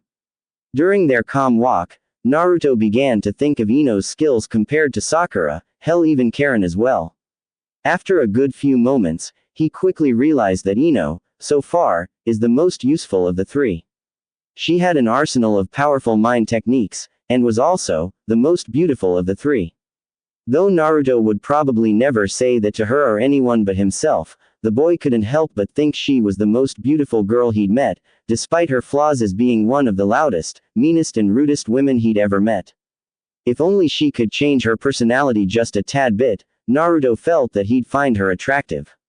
Naruto's eyes suddenly started to trail down from Ino's bangs and down to her collarbone. Right, Naruto? Ino asked. Oh shit, I wasn't listening to her. Naruto's eyes grew wide for a quick moment, but he quickly straightened up and let out a meek, of course. Seriously, right? Ino began to laugh. I knew that you would be the perfect person to rant to. Oh shit, nice save there, Naruto. The blonde shinobi sighed in relief. You know what? I think I should start learning how to read people's lips. Ino went off on another rant about assholes at her work and bitchy people at the hospital. Though her style of ranting and complaining had a vague resemblance to Karin and Kushina's ranting, Naruto found it boring. She complained about this and that, but at least her voice wasn't as loud as it normally was, or else it would have gone from boring to annoying. They made it to Ichiraku and got themselves a nice booth and ordered their normal amounts of ramen, with Naruto having about 20 bowls and Ino having about 2.5. They ate enjoying each other's presence and had very little care in each other's eating styles. Naruto chose a more manly way of eating and started slurping his noodles in every direction, while Ino, she ate like a starved pig, with ramen broth shooting in all directions. People eating around them gave the two blondes of Konoha estranged looks, and some even left because of their commotion. But neither blonde gave half of a rip. They were enjoying their time together. Once Naruto finished his bowl, he slammed it down, pretty much at the same time Ino had finished hers. Naruto and Ino looked around awkwardly and found that everyone was staring at them. Ino and Naruto's faces grew hot and red from embarrassment, and the two turned to each other. Within moments, the two burst into some heavy laughter. Their laughter was contagious, though. One by one, the people of the restaurant began to laugh with the two blondes.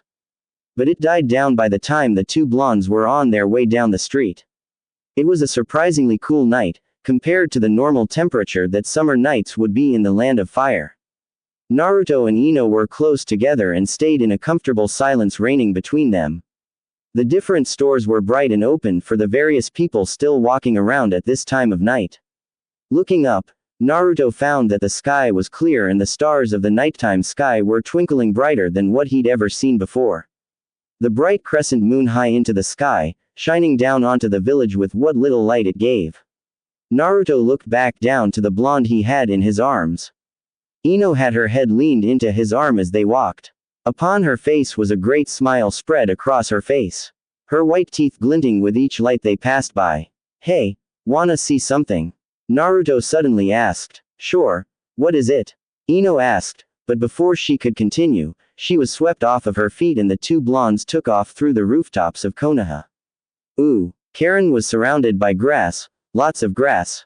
It almost reminded her of her homeland. the soft blades tickling her smooth skin with each breeze that flittered by. Karin shut her crimson eyes and stared off into the bright, beautifully cloudy blue sky and smiled at the warmth coming down from the sun. Its rays pounding through the cool breeze, warming her. She smiled even brighter when she sensed the amount of peace radiating off of Naruto from wherever he was. It was making her dream even more heavenly than what it would normally be. His happiness made her dreams what they were. His happiness soon started to take shape and Naruto began to form in her world. He was wearing a gray t-shirt with black jeans and some sandals. Naruto plopped down onto the grass below with a basket in his hands. The boy smiled softly with the same foxy grin that Karin had begun to love and began to remove the contents of the basket. Naruto motioned for Karin to move. Once she did, the blonde threw out a large blanket and started placing food onto the blanket: rice, chicken, turkey, pork. It was beautiful to Karin, but Naruto of course didn't stop there. He drew out a small wreath of violets and slowly slid them onto her head. Damn, Naruto must be really happy.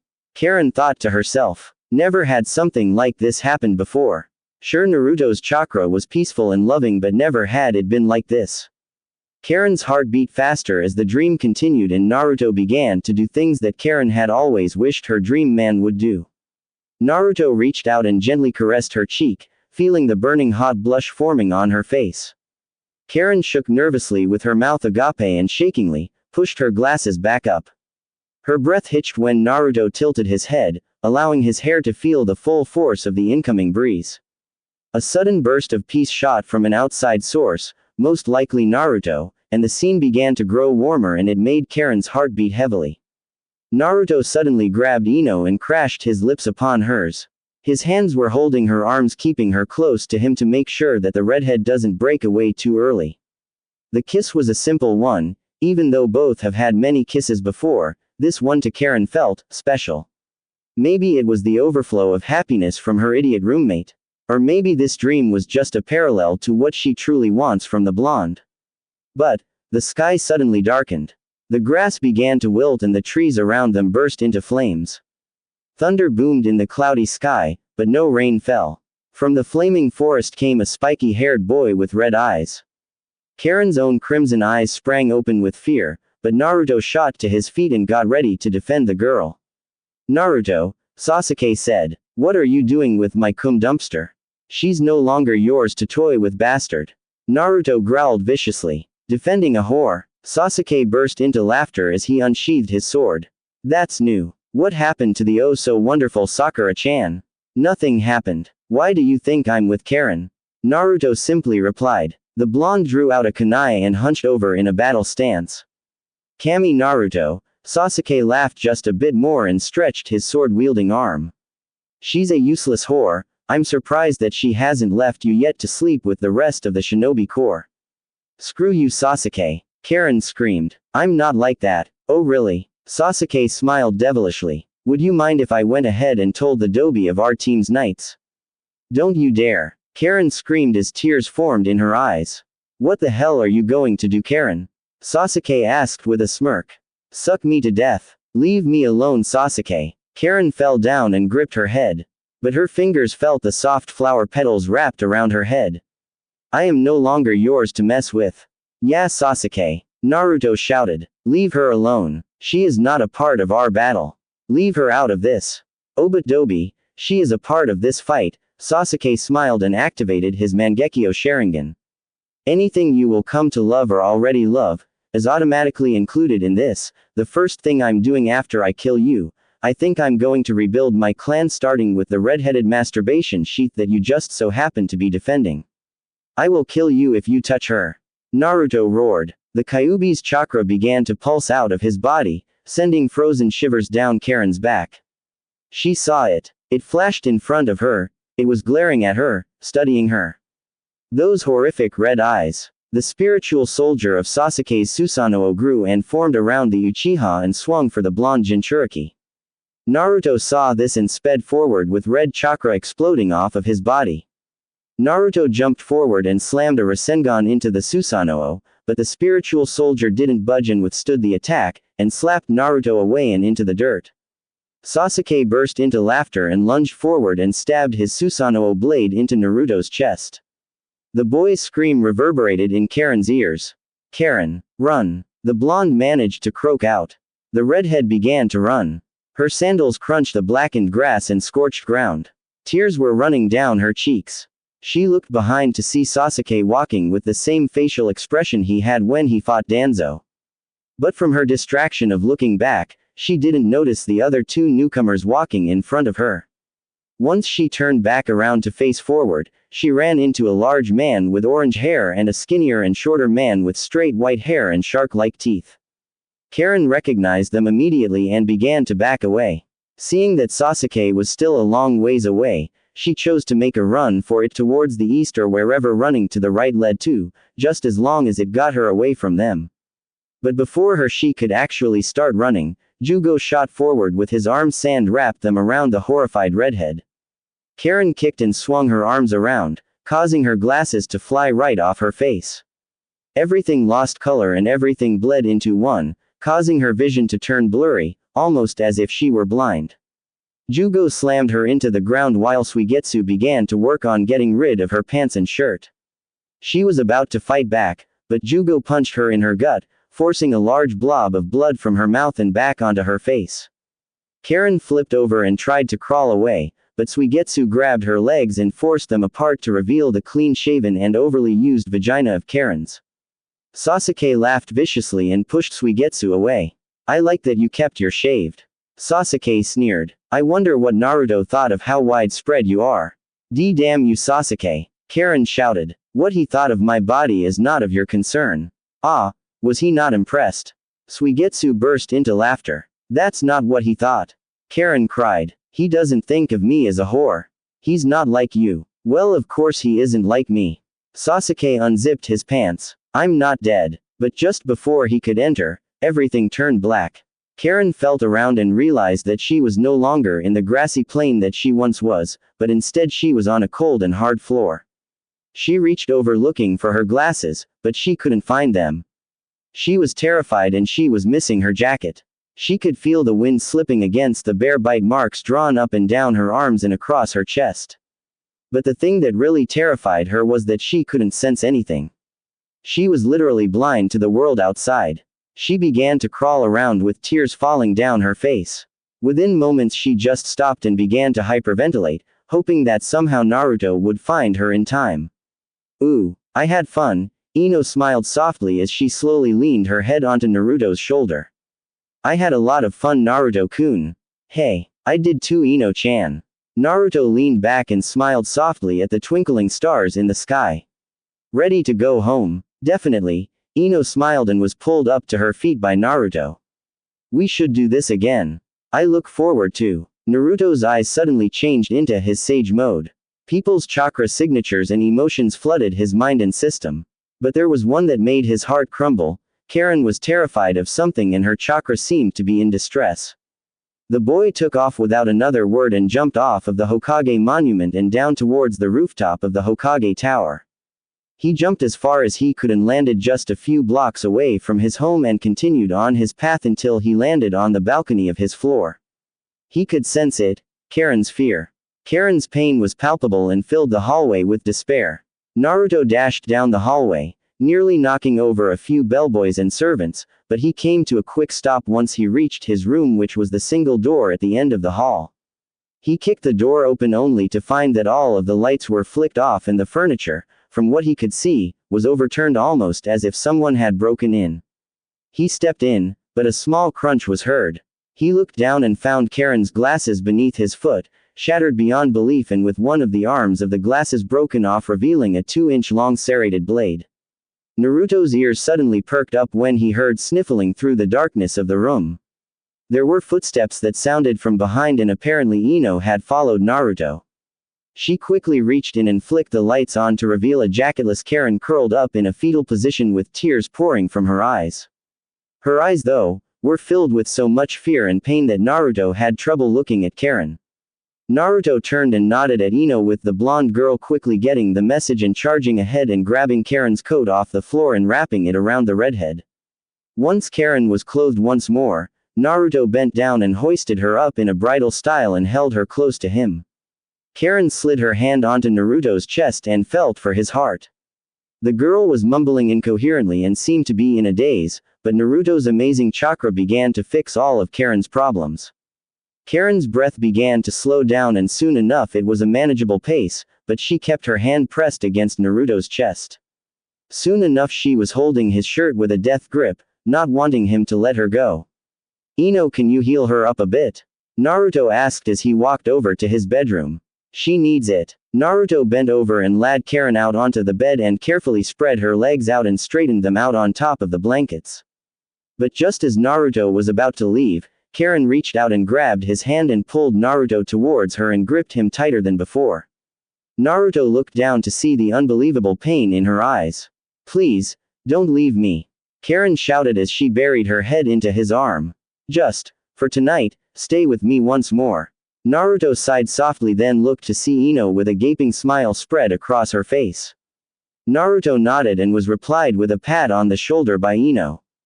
The platinum blonde left the room and slowly shut the door, leaving Naruto with the weeping Karin. "Don't you worry, Karin." Naruto smiled and slid her over to accommodate some space for himself. "I made a promise to you. I promised that you'd never feel hurt again." Once he was comfortable, Karin turned over and rested her hand onto his chest and immediately went back to sleep. Naruto soon enough was starting to get claimed by the wonderful spell that was known as sleep. Karin rested her forehead onto his shoulder as she fell deeper into sleep and Naruto rested his chin onto her scalp. Within a few minutes, the two of them were snoring like a loving couple enjoying a blissful sleep. At least that's what it looked like to Ino. Karin awoke to the smell of sizzling meat and cooking rice. With the events of the night before completely erased from her memory, she reached over expecting to find her glasses. She clicked open her glasses only to find cracks in the lens and duct tape being used to hold one of the arms to the rest of the glasses body. She looked around nervously and looked for the warmth that filled her dreams, but it was nowhere, until, suddenly, her senses were exploded with the wondrousness of Naruto's chakra. Her mind calmed. She rubbed her bare arms. "Wait, bare." Karin looked down in distress when she realized that her arms were naked for the entire world to see. She looked at the bite marks and felt tears forming in her eyes, but she realized that it was too damn early for tears and crying. She shook her head and slid herself from the bed and trudged out of the room and to wherever the smell was coming from. But what she saw made her heart hurt slightly. It was Ino and Naruto cooking in the kitchen together with big smiles on their faces. Karin felt his happiness and realized that he was genuine, but Karin was wary of the Yamanaka. Even though Karin and Ino had become somewhat good friends, Karin didn't feel comfortable with Ino being with Naruto. But after doing a scan of Ino's chakra, Karin felt satisfied and realized that Ino was sincere with her emotions towards Naruto. The two were giggling like idiots and insulting each other's cooking skills, that is, until Karin made herself known to the two laughing blondes. "Morning, you two," Karin said. "Oh hey." Naruto smiled and walked over to Karin and grabbed her for a tight hug. "You feel better?" "Never better, I guess," Karin replied meekly. "Can you two tell me what the hell happened to my glasses?" Naruto took a seat and motioned for Karin to do the same. The redhead was slightly confused but complied anyway. Naruto took a deep breath as did Ino. "Well, what happened last night?" Naruto began. "Naruto was out last night and I just happened to run into him," Ino suddenly said. "But, during a friendly dinner, Naruto went into sage mode and felt your pain and sorrow or something like that. When we came here, Naruto found you on the floor in a fetal position crying your eyes out. Naruto upon entering, consequently, stepped on your glasses, crushing them." Oh, Karin's eyes were wide. "It must have been one hell of a nightmare then, huh?" "Yeah," Naruto replied. "But there is something that Ino and I have been wondering." "What is it?" "Those bite marks all over your arms and chest," Ino said. "Where the hell did they come from?" "I have a special healing ability that if an injured person were to bite into my skin and suck up my chakra, they'd heal from any injury." Karin sighed. "I wanted to keep it a secret." "So are those all from Sasuke?" Shut up. They are not all from Sasuke." Karin roared in a Sakura-esque way. "Whoa, calm down Karin," Naruto rubbed his ears. "No need to get loud. I'll get as loud as I want, baka." Karin howled, just before she lodged her fist into the back of his head. Under normal circumstances, Ino would have defended Naruto, but Ino couldn't help but find herself laughing softly at the sight. Ino, though, quickly reined in those thoughts. The blonde girl rose from her seat and softly walked towards the kitchen stove and began to work on whatever food the two were originally working on. What is this feeling I'm sensing from Ino? Karin pushed her glasses up the bridge of her nose. It's almost as if she's jealous of me. That damned redhead. Ino tightened her grip on the pan. Whatever. What is it with women hitting me all the time? Naruto whined. The people around me are so violent. With all three teenagers sunken in their own thoughts, they fell into comfortable silence, minus the squeaking noises coming from Naruto as he rubbed the large bruise that formed on his scalp. Karin smirked and dug into her food while keeping a wary eye on Ino. About an hour later, and the three teens finished their breakfast and Ino took off for work in her family's flower shop on the strip, leaving Naruto and Karin to themselves for the time being before Naruto takes off for training. Naruto, Karin suddenly said, breaking their silence as they watched TV. How do you feel about Ino? What do you mean? Naruto asked. I mean, do you find her attractive? Karin asked. What kind of question is that? Naruto asked, surprised. Does he not? Of course I do. Naruto laughed. I know I'm stupid and thick-skulled, but I'm not blind. Stuff it, Uzumaki. Karin huffed and stood from the couch they were sharing and headed to the bedroom. Wait, Karin. Naruto turned to face Karin. Where are you going? I'm going somewhere that you are not. Karin walked into the bedroom and slammed it shut, leaving a deeply confused Naruto. What the? Naruto shook his head and turned towards the door. I'll never understand women. I guess I'll go and train. At the training ground, half an hour later, Naruto stood in the center of the training field with a face that oozed experience. The wind flapped through his blonde locks of hair and calmed his raging mind and loosened his tensed chakra coils. He shut his eyes and took a deep breath and let the soothing wind flow throughout his body. Each tenketsu relaxed and his chakra flowed faster and smoother than before. Soon enough, nature chakra began to fill his large reserves and began to fill in the non-existent chakra reserves.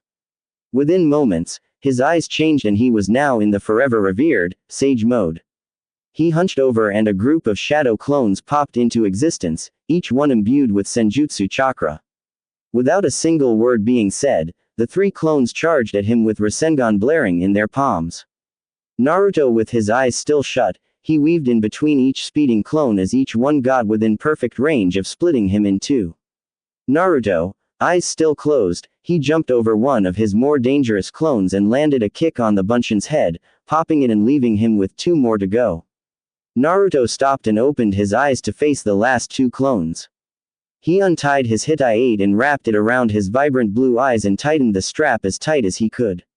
Come. Without a second thought, the clones charged ahead with no care for their own safety and closed the distance, only for one to get kicked in the cheek by Naruto's more faster reflexes, but just as he disposed of one of the clones, the other came in and sent a senjutsu-imbued punch at his gut, and sent Naruto flying towards the trees. He spun in the air and connected his feet with the grass below and slid along the surface of the ground for a good few minutes before he came to a halt. Naruto stared at his clone and realized that the Kyuubi had gotten some of its influence out and into the clone. Naruto sighed, knowing that it was a side effect of letting the beast's cage have its ki. The clone dashed forward with a red Rasengan formed in its palm, but Naruto dodged the attack and rammed his leg into the clone's chest, sending it back a few feet. Once the clone landed, it charged ahead once more and kicked Naruto in his chest, but the boy simply dodged the attack. Naruto sent an elbow, but the clone dodged it and punched Naruto in his gut. The blonde sent an uppercut and rammed his fist into the clone's chin, sending it into the air. Naruto channeled chakra into his legs and sprang up into the sky with a Rasengan glowing with pride. Once he closed the distance with the clone, he rammed the Rasengan into the clone's chest, sending it careening towards the grassy training ground below. With a earth-shattering boom, the clone finally popped and its memories were transferred back to Naruto. The boy flittered down and used a flurry of Kage Bunshin to soften his fall.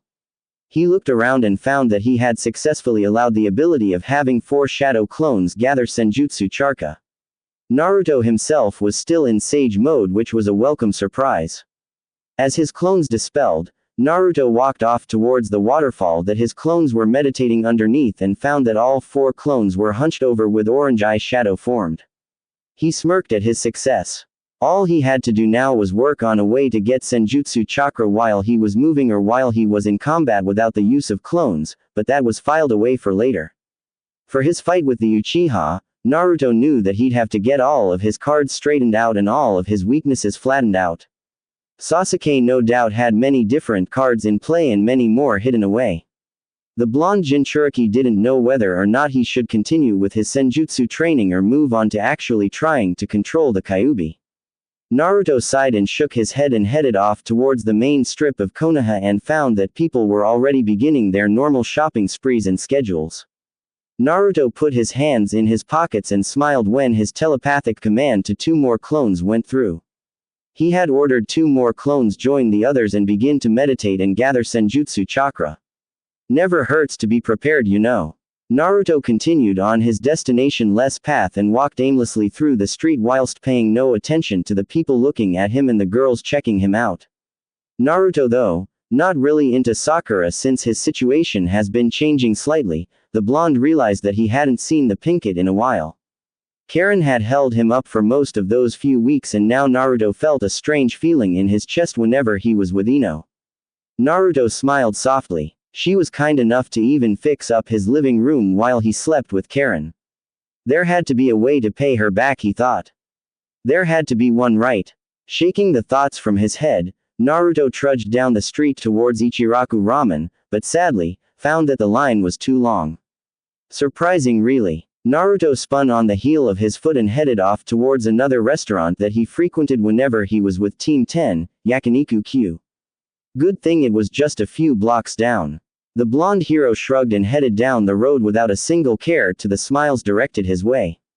For just a moment, Naruto thought of what would happen should the war begin anytime soon. Naruto thought of the chaos that would ensue, he thought of the damage that would happen, and most of all, and the deaths that could possibly happen. No, he told himself. No, I won't let my friends die. Never. It'll be pretty hard for that runt, the Kyuubi rumbled from within. Don't listen to him, Naruto-kun. Kushina suddenly said from beneath the terrifying bass of the Kyuubi's voice. He's just a little mad. A small smile grew on his lips. His mother was real and his mother apparently lived within his mindscape. Although that doesn't sound healthy, it was completely healthy. Naruto first met his mother by complete accident. Flashback. I think it's my time to go, Minato sighed softly. Goodbye, son. I'll have to hurry and fix this seal. Minato, although a sealing master, he was still a human, or a spirit rather, and as such he makes mistakes. The seal looked perfectly normal and seemed fixed. Minato disappeared and the scene returned to the cage with the Kyuubi, but there was a little something else added in, a beautiful red-headed woman that looked a lot like a housewife.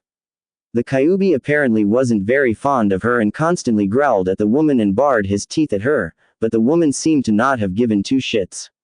She looked at the great fox and flicked him off, offending the Biju even more.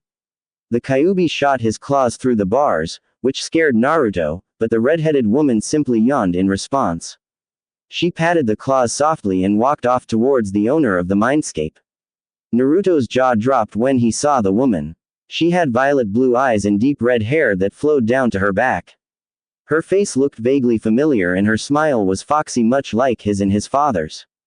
She had a wondrous figure that under normal circumstances, have him drooling on the floor with a raging nosebleed, but this wasn't a normal circumstance. This woman was important to have appeared in his mindscape. Naruto-kun. Her voice was soft and reserved, but held a lot of that Naruto couldn't help but relate to. Who are you? Naruto asked. I'm your mother, of course. Flashback end. Naruto walked into the barbecue restaurant and ordered a table for 1, but was quickly led into the restaurant and towards one of the more high-classes booths that were reserved for more important people like foreign dignitaries and rich folk, but Naruto didn't mind in the slightest, enjoying some of the more rewarding perks of being a hero of his home. Almost immediately food was slapped onto his table, and it wasn't just any food, it was food that he would normally get at another restaurant. It seems that they saw his misfortune of being sent to their restaurant instead of Ichiraku. Naruto was genuinely surprised by the action and simply shook it off as nothing to really worry about. Ooh. Karin laid on the bed with a glare marring her face. For all she knew, Naruto could be out there with Ino. The redhead sighed and looked off towards the ceiling above her. Something happened the night before that neither Naruto nor Ino would talk about. But whatever that thing was, Karin felt a strange pull for Naruto. A need to be in his embrace. It was a lingering feeling, something that Karin felt would go away within the next few days, should she keep her distance from him. But that was something that she didn't want to do. She wanted Naruto to be in her presence. She felt complete. Have you? Naruto made her day whole, especially since they've spent the last near month together under the same roof. Now, the feeling was different. Karin wanted him close to her, but she didn't understand.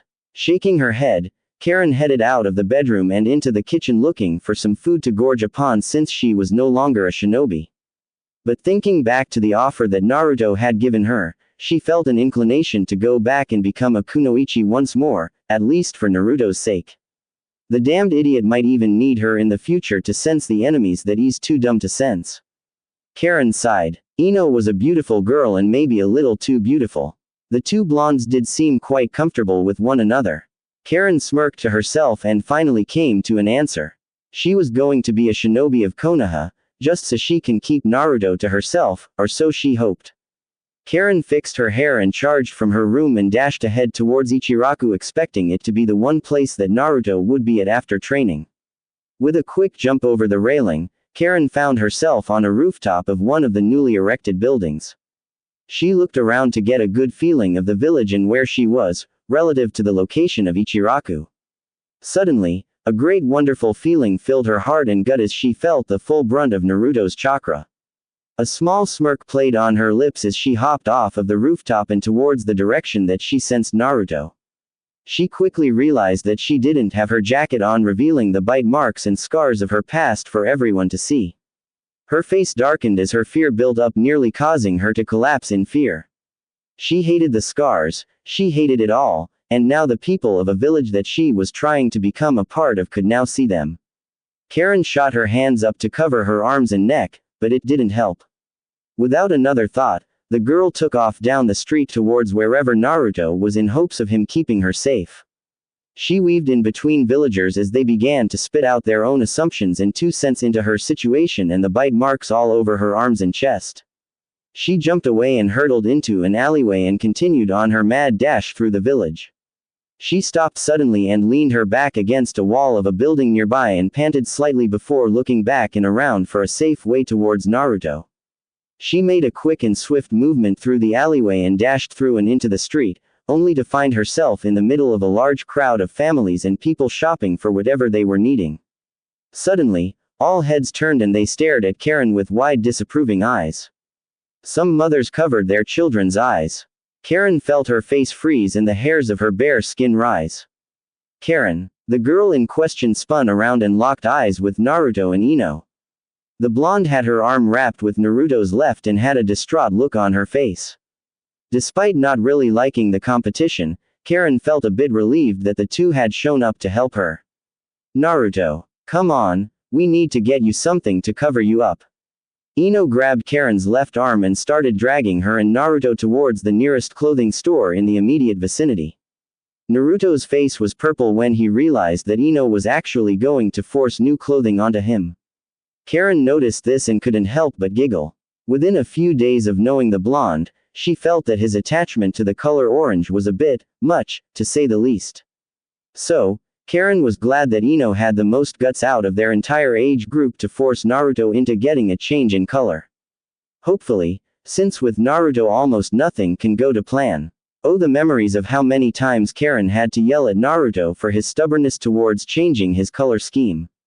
In all actuality, she found it kind of cute how every single shinobi and kunoichi of the Konoha 11 had their own color scheme, and each color fit their wearer perfectly.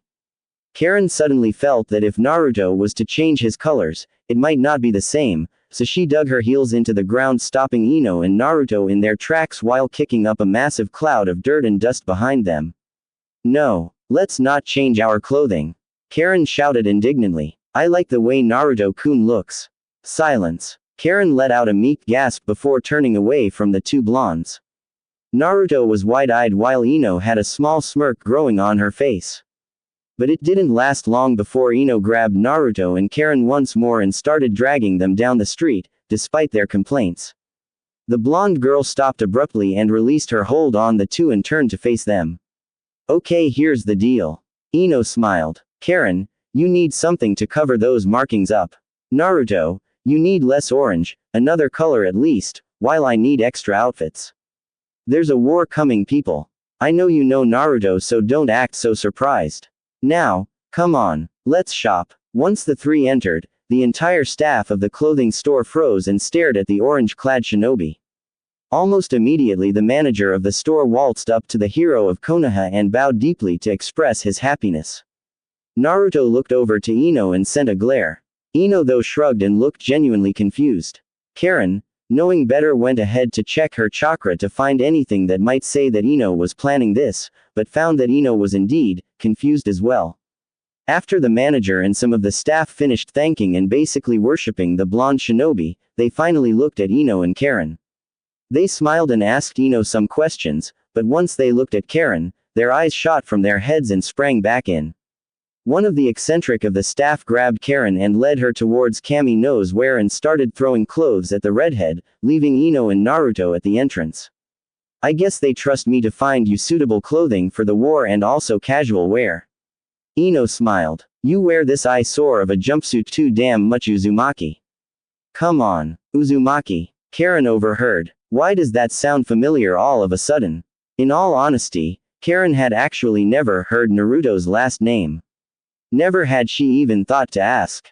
Ever since she was told that he was an orphan, she thought that he probably didn't even have a last name, and also since his heritage was hidden, he probably wasn't allowed to use his father's surname. But Uzumaki, Karin could have sworn that it sounded familiar. Shaking those thoughts from her head, she had to jump forward to catch some jeans and baggy shinobi pants just before they fell to the floor below. Ino-chan, why do I have to get new clothing? Naruto groaned as Ino threw some shinobi pants at him and a new shirt. There's really nothing wrong with what I'm wearing. Don't question me, Naruto-kun. I'm doing you a favor. Ino smiled as she unclipped a shirt and laid it against Naruto's back for a vague measurement. Too big. How about this one? Naruto sighed softly and held the growing bundle of clothing in his arms and stared aimlessly out the window of the store. Outside, people were walking with their families and friends, enjoying the heat of the land of fire sun. Naruto grunted slightly when he realized that he needed to get some extra training in since there was indeed a war coming. Not completely mastering Sage mode could end up a problem later on. He also felt that he needed to work on his Rasengan. There were so many Rasengan variants that could be made, and with the ones that he already has, it's only the tip of the iceberg. Perfect. Ino shouted, breaking Naruto from his thoughts. The blonde walked in front of Naruto and laid the shirt onto the bundle of clothes in Naruto's arms. Can you be a sweetheart and get a cart? Naruto was about to reply, but held it in, knowing full well that women weren't ones to argue with, especially if they were anything like Sakura, Ino or Karin. Naruto wanted to facepalm when he realized that all three were almost exactly alike, except that they each had their own special skill sets. But one thing that Naruto really didn't like was the unbelievable strength that the three had when they were angry. The women in his life, he sighed. Kage Bunshin no Jutsu. The smoke exploded and two Narutos were now standing side by side awaiting orders. You, get a cart. You carry this and put it in the cart and follow me once you're finished. Yes sir. The two clones saluted before taking off with the clothes. Ino, what's next? Naruto asked. Some new color scheme in mind. Of course. Ino smiled. Here, try this on. I thought that since your original Sage Haori got up, you'd like a new one. Naruto held the new Haori with surprise. It was soft and smooth, almost as if it were made from air. The fabric was tough and seemed to hold chakra, even though it was just a minute amount. The shoulders were sharp, much like a blazer or suit jacket would be, instead of the loose ones that his original Haori had. On the shoulders, like the standard issue shinobi shirts, there were the swirls. For as long as he's lived in Konoha, No one ever explained to him the origin of those swirls. It bothered him somewhat since he couldn't understand the design. It was everywhere. On flak jackets, on clothing, hell it was even on the back of his own jacket, and Naruto still had no idea where it came from. He sighed and slipped the haori over his body and was immediately in love with the garment. It flowed down just to his ankles. The collar only got to the middle whisker on both of his cheeks and stopped there. The sleeves were of perfect length and felt at the same length as his jacket sleeve. The color, though, entranced him. It was almost the same color of his mother's hair and Karin's hair combined. The shoulders were tight but felt strong and nice. The haori, even though it had long sleeves, it didn't hinder his movement. If anything, he was more mobile. How, he didn't know. Ino smiled at Naruto for a bit before taking off towards the more shinobi-oriented section of the store, while leaving Naruto to gush over his new haori. After a few minutes, Naruto realized that Ino was gone and he was standing in the middle of the store, staring at himself in a mirror while admiring his body and how good he looked. The blonde rubbed the back of his head sheepishly and coughed awkwardly before taking off through the store in search of Ino. 20 minutes later, Naruto now stood in front of the cashier with 3 carts worth of clothing for Ino and Karin, and a bit for himself. Karin and Ino were starry-eyed when they heard Naruto say that he was going to pay for everything. Looking back at his 2 female companions to make sure he doesn't see Gama-chan cry, he felt his sadness disappear. Ino stood with a pair of short shorts and a thin purple blouse. The colors accentuated her body and her skin tone, making her seem somewhat promiscuous for a lack of better words. Karin, though, wore a thin long-sleeved jacket and a thin blue undershirt that filled out nicely, showing off her true chest size, making Naruto's face turn red, even though he'd already seen her. To be frank, Naruto was surprised that women like them would even be seen with him, hero or not. Even though he's already saved the village from catastrophe, he felt that he still wasn't worthy of any relationships. Come to think of it, Naruto didn't know what he was with Ino.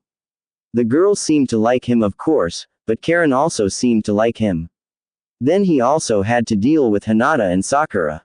Naruto wanted to collapse and rub his head until all of his problems vanished. Looking away, he trailed his head upwards and stared at the ceiling. Naruto-sama. Naruto paid no heed and continued to stare aimlessly at the ceiling.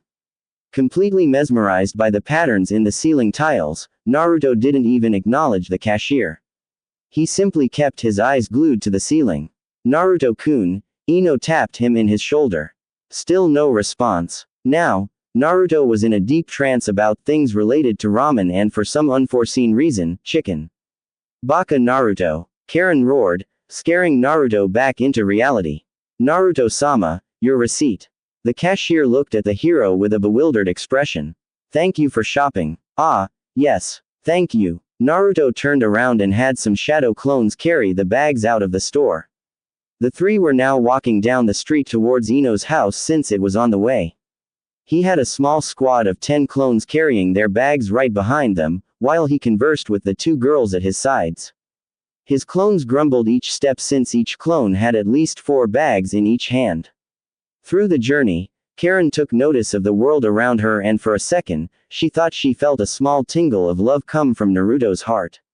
With each emotion memorized and studied and given a different color for future reference, Karin knew that it was love. Since love didn't have a color, it was too pure.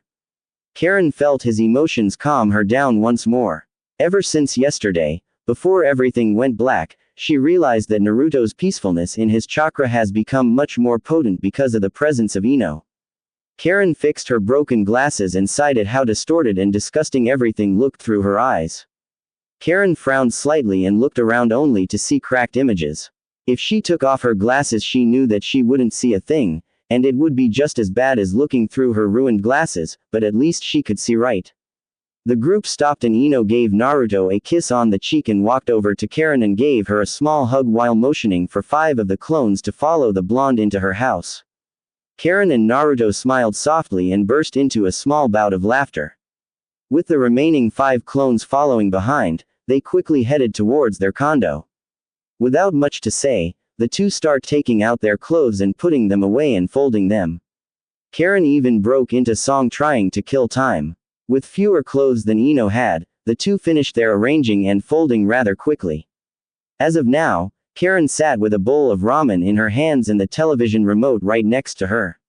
She was watching a game show from the capital of crazy people trying to run an obstacle course without any formal training or chakra. Karin giggled and laughed as various traps were sprung, sending various objects at the contestants, sending them into the waters below. The bedroom door swung open and out walked a shirtless Naruto with only a towel covering his lower extremities. He had a toothbrush in his mouth as he swiftly walked through the main hall of their condo, completely ignoring the frozen Karin. The redhead stared at the muscled and surprisingly scarred shinobi walking in past her. Even though the two of them have lived together, she has never seen him without a shirt since he'd always make sure she wasn't looking or even go so far as to make her close her eyes before he'd enter a room where he needed something. But now, Karin was surprised by the sudden change in routine. She examined his body and found that it was more defined and muscular than Sasuke's, but the most defining feature of his chest was the two scars on his chest, both of them just centimeters from his heart.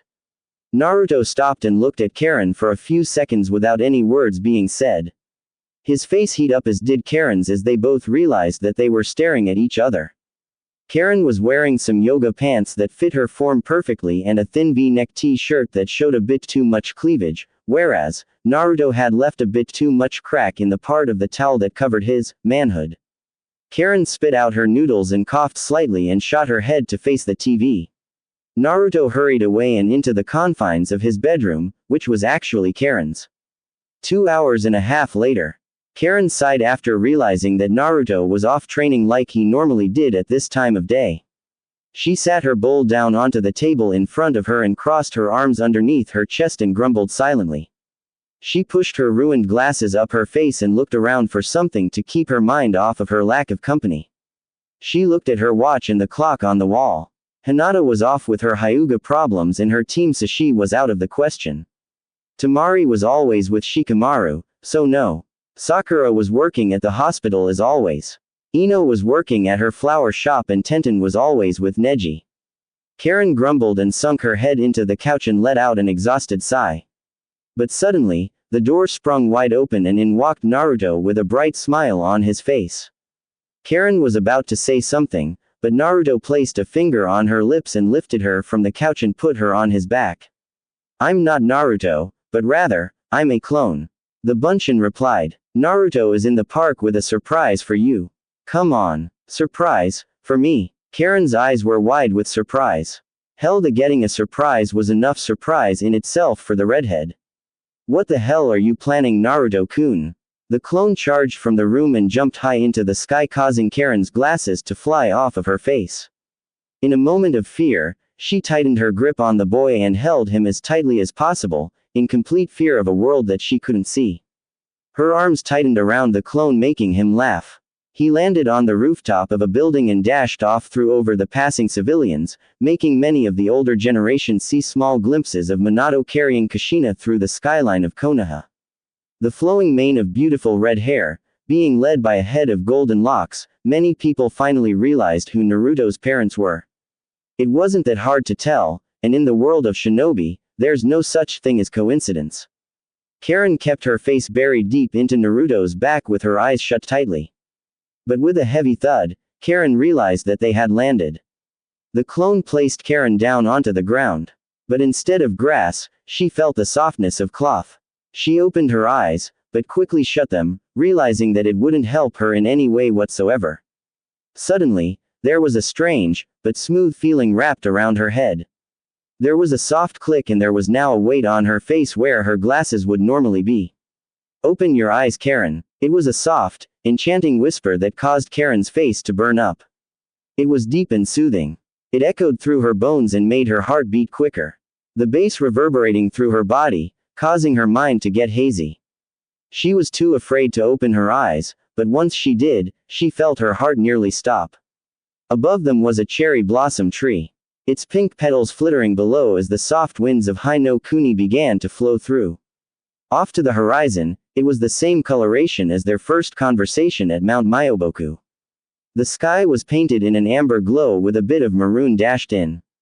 The sun itself was a blood red, almost as red as Karin's hair and eyes. But the colors. Oh, the colors. Never had she seen so many blend in together. But then, she realized that she was also no longer at ground level. She took a quick look around and realized that she and Naruto were at the top of the Hokage monument. She backed away and held onto Naruto's arm and nearly gawked when she felt how muscled his arms were. She mentally cursed herself for just now noticing all of his features. I see that you're enjoying the view. Naruto smiled. How could you tell? Karin replied with a sarcastic look. By the way, Karin, here. Look in the mirror. What YOKK? Karin was silent. She was wearing a pair of black-rimmed glasses made from the same metal of kunai, and to be frank, it looked and it made the crimson color of her eyes come out stronger and fiercer. But it was what was wrapped around her head. It was a wreath made of the most beautiful flowers that she'd ever seen in her entire life. They also seemed to be freshly picked and hand-woven together as one. She looked over to Naruto and felt tears stinging in her eyes.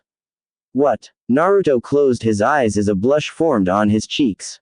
I just thought that even though your personality is beautiful, why can't you look beautiful on the outside? What? Karin asked with wide eyes. For the longest time since we've met, you've always put down your red hair and always called it ugly. Naruto held her arms tightly and smiled the foxiest smile he could muster. I know I've said this before, but it's because of your red hair that I think you're beyond beautiful. Hell, let's be serious here, beyond gorgeous. Karin crashed her lips onto Naruto's and pushed him to the ground below. Tears were flowing down her cheeks as they continued. She kept her lips pressed against his, holding the embrace for as long as possible. The entire time, she felt the warning signs telling her to back off and release and let go and run away, but Karin willed herself to see it through to the end, to wait for Naruto to push her away. But then the blonde started kissing back.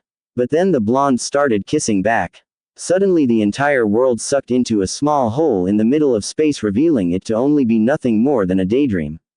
Naruto had a small blush on his cheeks with his hand behind his head. Naruto looked up and locked his blue eyes with Karin's crimson. What? Naruto smiled with a sheepish expression. I just thought that with your personality being beautiful on the inside, why can't you look beautiful on the outside as well? Not that I'm calling you ugly or anything. Karin tilted her head slightly. Naruto suddenly broke into an innate rambling with his fingers flittering and fritzing about with each one. Naruto suddenly ran a hand through his spiky blonde hair and gave Karin a nervous smile. Karin felt like giggling but deigned from doing so, wanting to see where this goes. She smirked as she realized that what she saw was a complete fantasy. But then Naruto suddenly shot from his seat and grabbed her two arms and stared at her. What? Karin's eyes were wide as she stared at Naruto. For the longest time, you reminded me of someone close to me.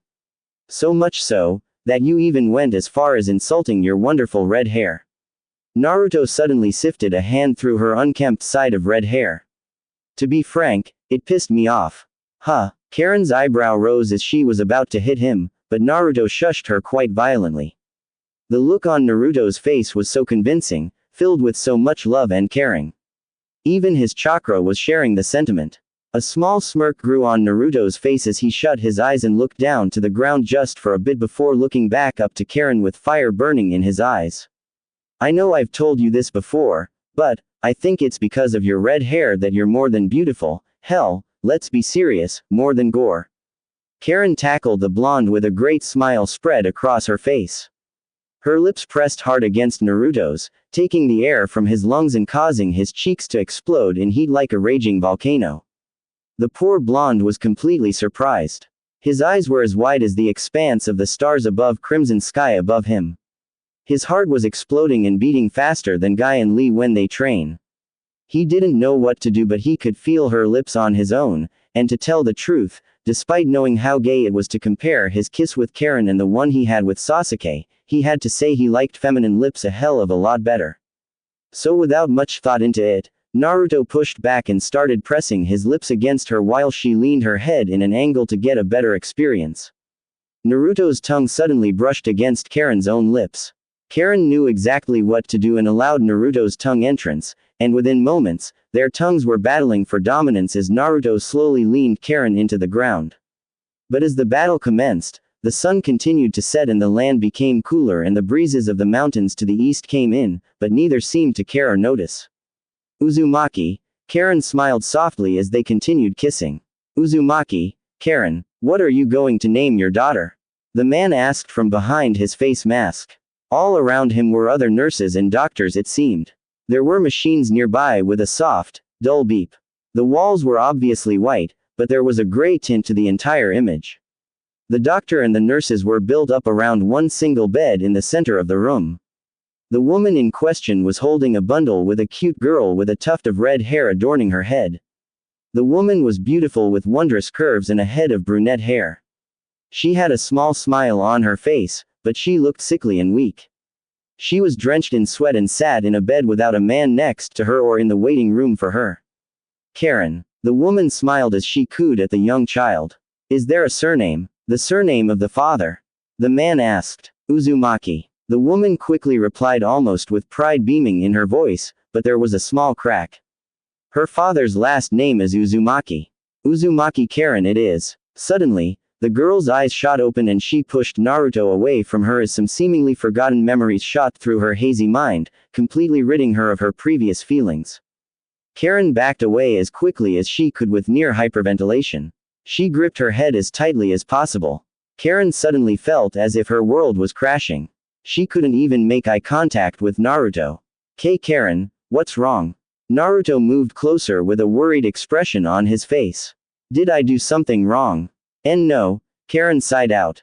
It's not you, it's something that just came to my mind.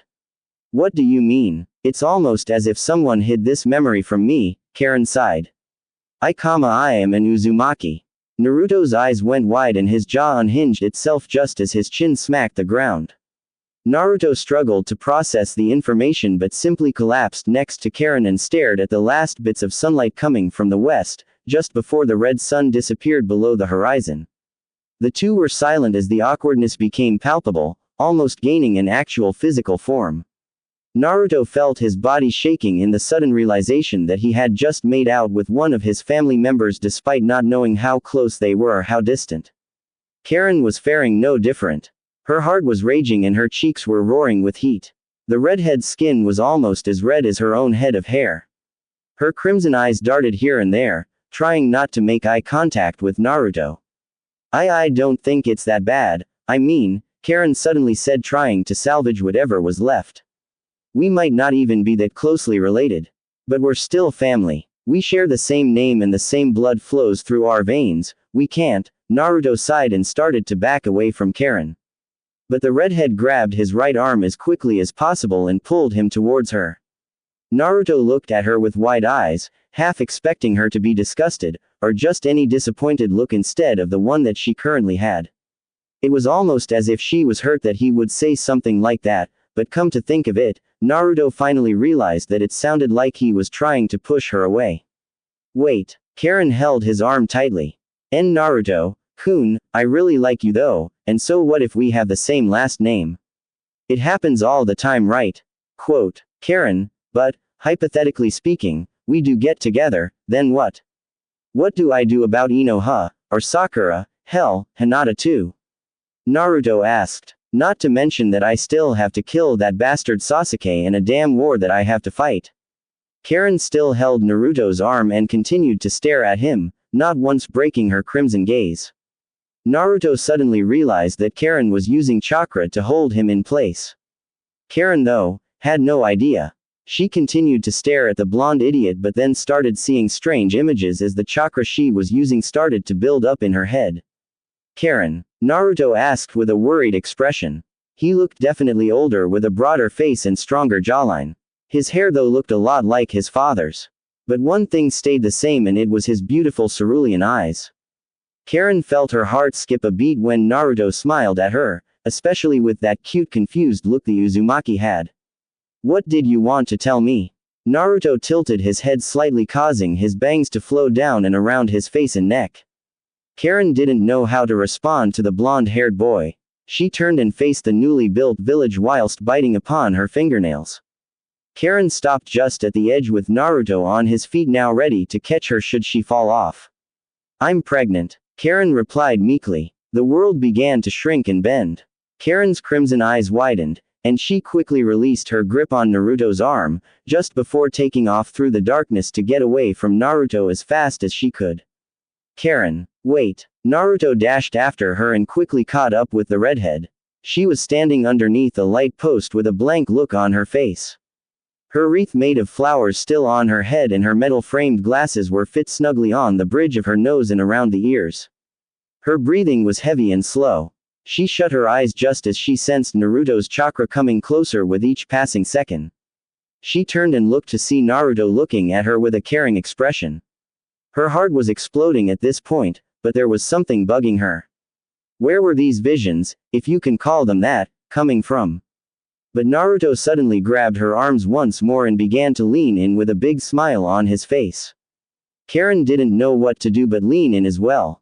Their kiss was short and sweet with Karin losing her confusion and discomfort, but then there was a coming vision heading into her clouded mind, but she willed the thoughts from her mind. She stared off into Naruto's cerulean eyes and gave the blonde boy a small smile. Hey, Naruto-kun, remember that deal with me becoming a shinobi of Konoha? Karin asked. Why yeah, what about it? Naruto asked. Are you? Yup. Tell Tsunade-sama that I'm going to accept the offer. Karin smiled brightly to match Naruto's growing smirk. Naruto quickly grabbed the girl for a tight hug and held her tightly. Let's do this. A few days later, after spending some time traversing the raging sea of sand that consumed the land of wind, the Konoha delegation made it to Sunagaku. There were 18 teams that were vying for Chunin promotion with Naruto and Karin being the only duo with Kakashi as their sensei. Through the journey, Karin was bugged with date proposals and even some of the kunoichi trying to get a peek at what's underneath Karin's clothes. Naruto though, through the 3 days of traveling, was training on gathering senjutsu chakra while he moved, knowing for a fact that using senjutsu would be a great factor of victory in the coming war. Not only that, but he was teaching Karin about her newfound ability with the mind's eye of the Kagura. Apparently, because of her Uzumaki blood, the Kagura Shingen was expanded and soon enough, it was able to see more than just chakra signatures. By reading the chakra and the emotions being portrayed and the fluctuations of the chakra, she was able to start seeing visions of the future, whether just a few minutes or even a few years. Because she needed to read chakra, she could even read your past and see into it by following the chakra residue that every shinobi and kunoichi leaves behind, unknowingly of course. All of this was unlocked by the realization of her true potential as an Uzumaki with special chakra. With their abilities aside, Naruto and Karin and Ino had a confusing relationship of sorts, if you could even call it that. Karin wanted Naruto and Ino wanted Naruto, but Naruto didn't know who to choose since he really liked the both of them, but Sakura was still in the picture as was Hinata, though Hinata chose to be on the sidelines and watch the other competitors for Naruto's heart battle it out. Sakura though, had no idea that Ino had been dating Naruto or that Karin was too, sort of. The blonde had it good in eyes of many shinobi of Konoha. They were jealous of his chick magnet status and wanted to become almost exactly like him. Naruto once he found out that boys and kids were trying to emulate him, he simply shook his head and tried to force the thoughts from his head and enjoy his life as a hero without the hero worship. But back to Sunagaku, the Chunin exams were in and it was projected to have the most promotions than any other Chunin exam in history. Naruto smirked to himself and felt a small explosion of excitement grow within his chest, the thought of finally rising through the ranks and become one with his friends in the Konoha 11.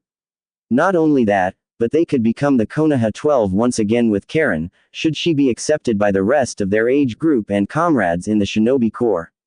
The two were nervous to say the least. With almost no knowledge about the Chunin exams of Sunagaku, they felt that they were going in blind, unlike their first time taking the Chunin exams.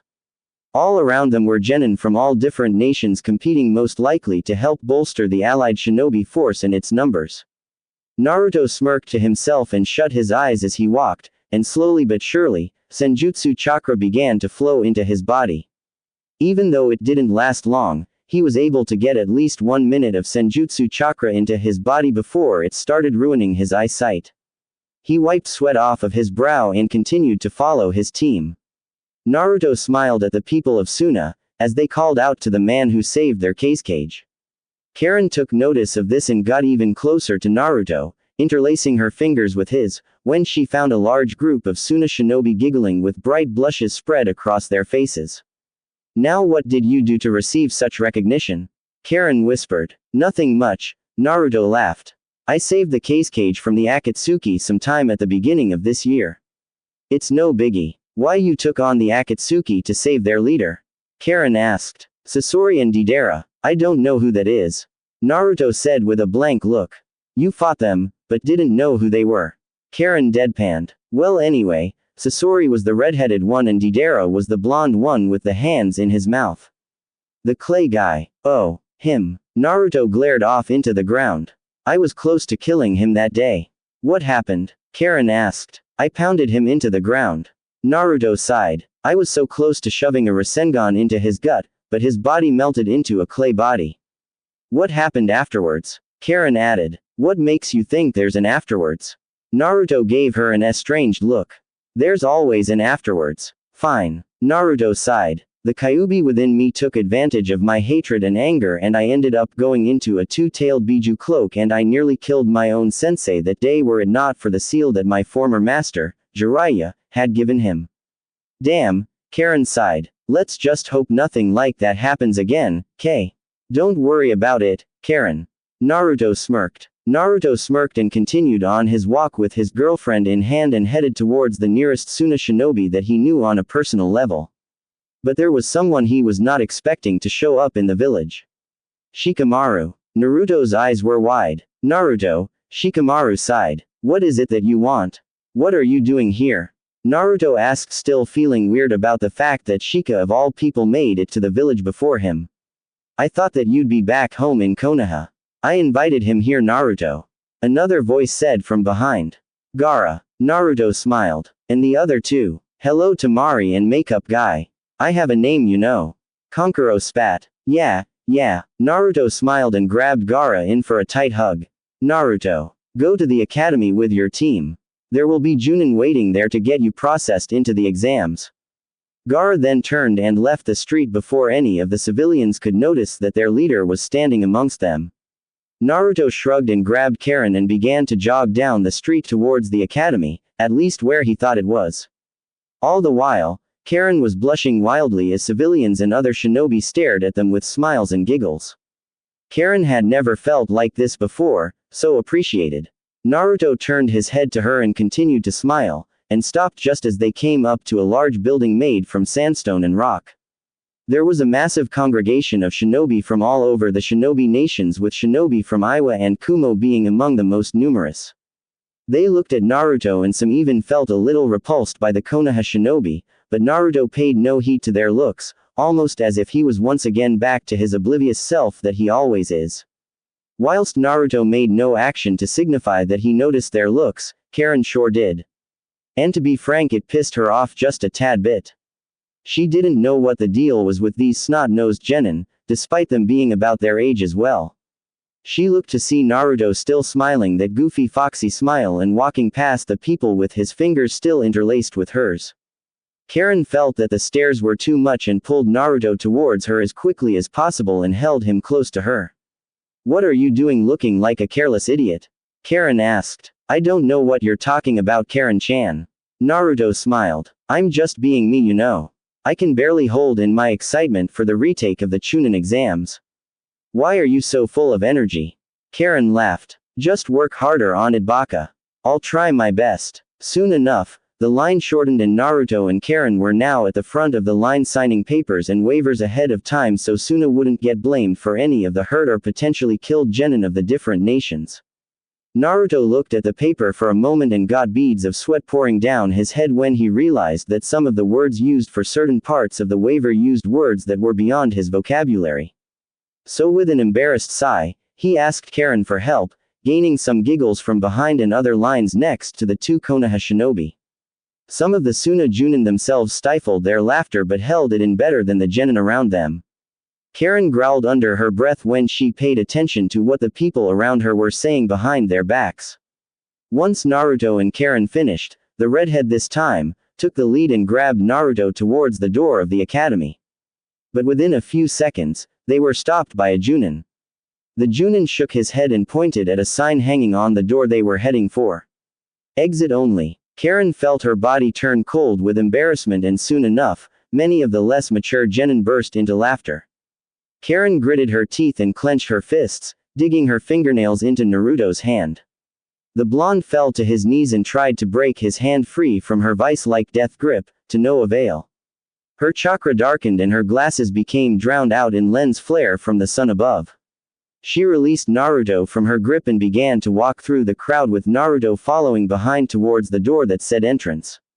Naruto jogged up to her and wrapped his arm around her waist and led her within the building, trying his hardest to keep her from lashing out on anyone. Karin was grumbling to herself, making Naruto realize that she was having one of those moments. Come on, Karin. I think it would be in our best interests if you calmed down just a bit. Naruto whispered quietly, almost like he was pleading. Do I look like I need to calm down? Karin asked in an eerily calm voice. Look at me, do I need to, Naruto-kun? Now Naruto was nervous. He didn't like the sound of that voice, nor the smile that she was putting on. He shivered involuntarily and started backing away, waving his hands in a defensive manner. Karin, though, relented her gaze and looked onward to continue walking towards the testing hall. She closed her eyes and followed the source of the chakra signatures. She sighed and looked back to see Naruto with his hands in his pockets with his eyes staring at her back. Karin tilted her head, but then realized that something was up with Naruto. He was blushing and his eyes, when the two made eye contact, darted away from her and his face blushed harder. She could sense his sudden discomfort and he slowed his walking pace while the speed of his heart and emotions were going the speed of light. What the hell is he looking at? Karin followed his eyes and noticed something. His eyes were fixated on her red hair. Well then, Karin blushed a little harder and turned her head around and started to smile softly. She could sense his happiness, but shook it from her thoughts and continued to follow the trail of chakra signatures leading into a room filled with shinobi and kunoichi. After a few rights and lefts and even a few complete rotations of the entire floor, Karin and Naruto made it to the first room and they were surprised with the amount. Naruto surmised that there were at least 2 times as many participants than the Chunin exams a few years prior. Naruto felt his heart beat heavier but eased when he saw the Konohamaru Corps laughing with some genin squad from Suna that was about the same age as Konohamaru. So what's the plan, oh great hero of the leaf? Karin asked. Don't ask me. I failed the Chunin exams that first time. Naruto sighed. I don't know what to do. To tell you the truth, I didn't even know what I was doing the first time. I damn well don't know what I'm doing right now. You're impossible. Karin laughed. I just hope that our proctor is just as easy as the one in Konoha. Easy? Naruto asked incredulously. I was about to piss myself that day. If I remember correctly, you were the one that got everyone to keep their wits. Karin smiled. Well, I thought it was cool. Naruto huffed. Alright everyone. The first stage of the Chunin exams will begin momentarily. A voice came from the front of the class. Thank Kami that there isn't anything wrong so far with this Chunin exam. Naruto and Karin shuffled past the other genin and pulled out seats next to each other and picked up their pencils, ready for the test, expecting it to be exactly like the one they took in Konoha a few years ago. Because of the war, we are changing the first stage of the Chunin exams.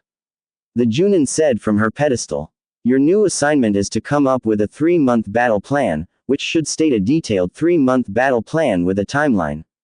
Logical arrangements, supply lines, strategies, missions, squad size, food distribution, everything that a company or a platoon would need to be efficient on the battlefield within an hour. There were a few groans going throughout the classroom. But Naruto, though, had never been as happy as before this moment. He smiled brightly and picked up his pencil and went straight to work once the bell rang to begin. While other testers were struggling to come up with a detailed 3-month plan, Naruto was furiously writing down the strategies and plans for the battle force. With 5-man squads as the standard, with 4 assault shinobi and 1 medical shinobi, it was a genius plan. Karin, though, was struggling to keep her eyes from prying onto Naruto's papers and those around her. While she was a genius with chemicals and poisons and other such things, she was nowhere near a battle specialist. She was a censor and a medical ninja. Nothing more, nothing less. She scribbled as much as she can and tried to keep up with her more ecstatic teammate. Naruto, despite not being anywhere near Shikamaru's level, he was still a mastermind in his own right and in the right situations such as this. He continued to write as other testers were going crazy with their brains, and some even went so far as to fall asleep, and others even chose to leave the classroom to call it quits.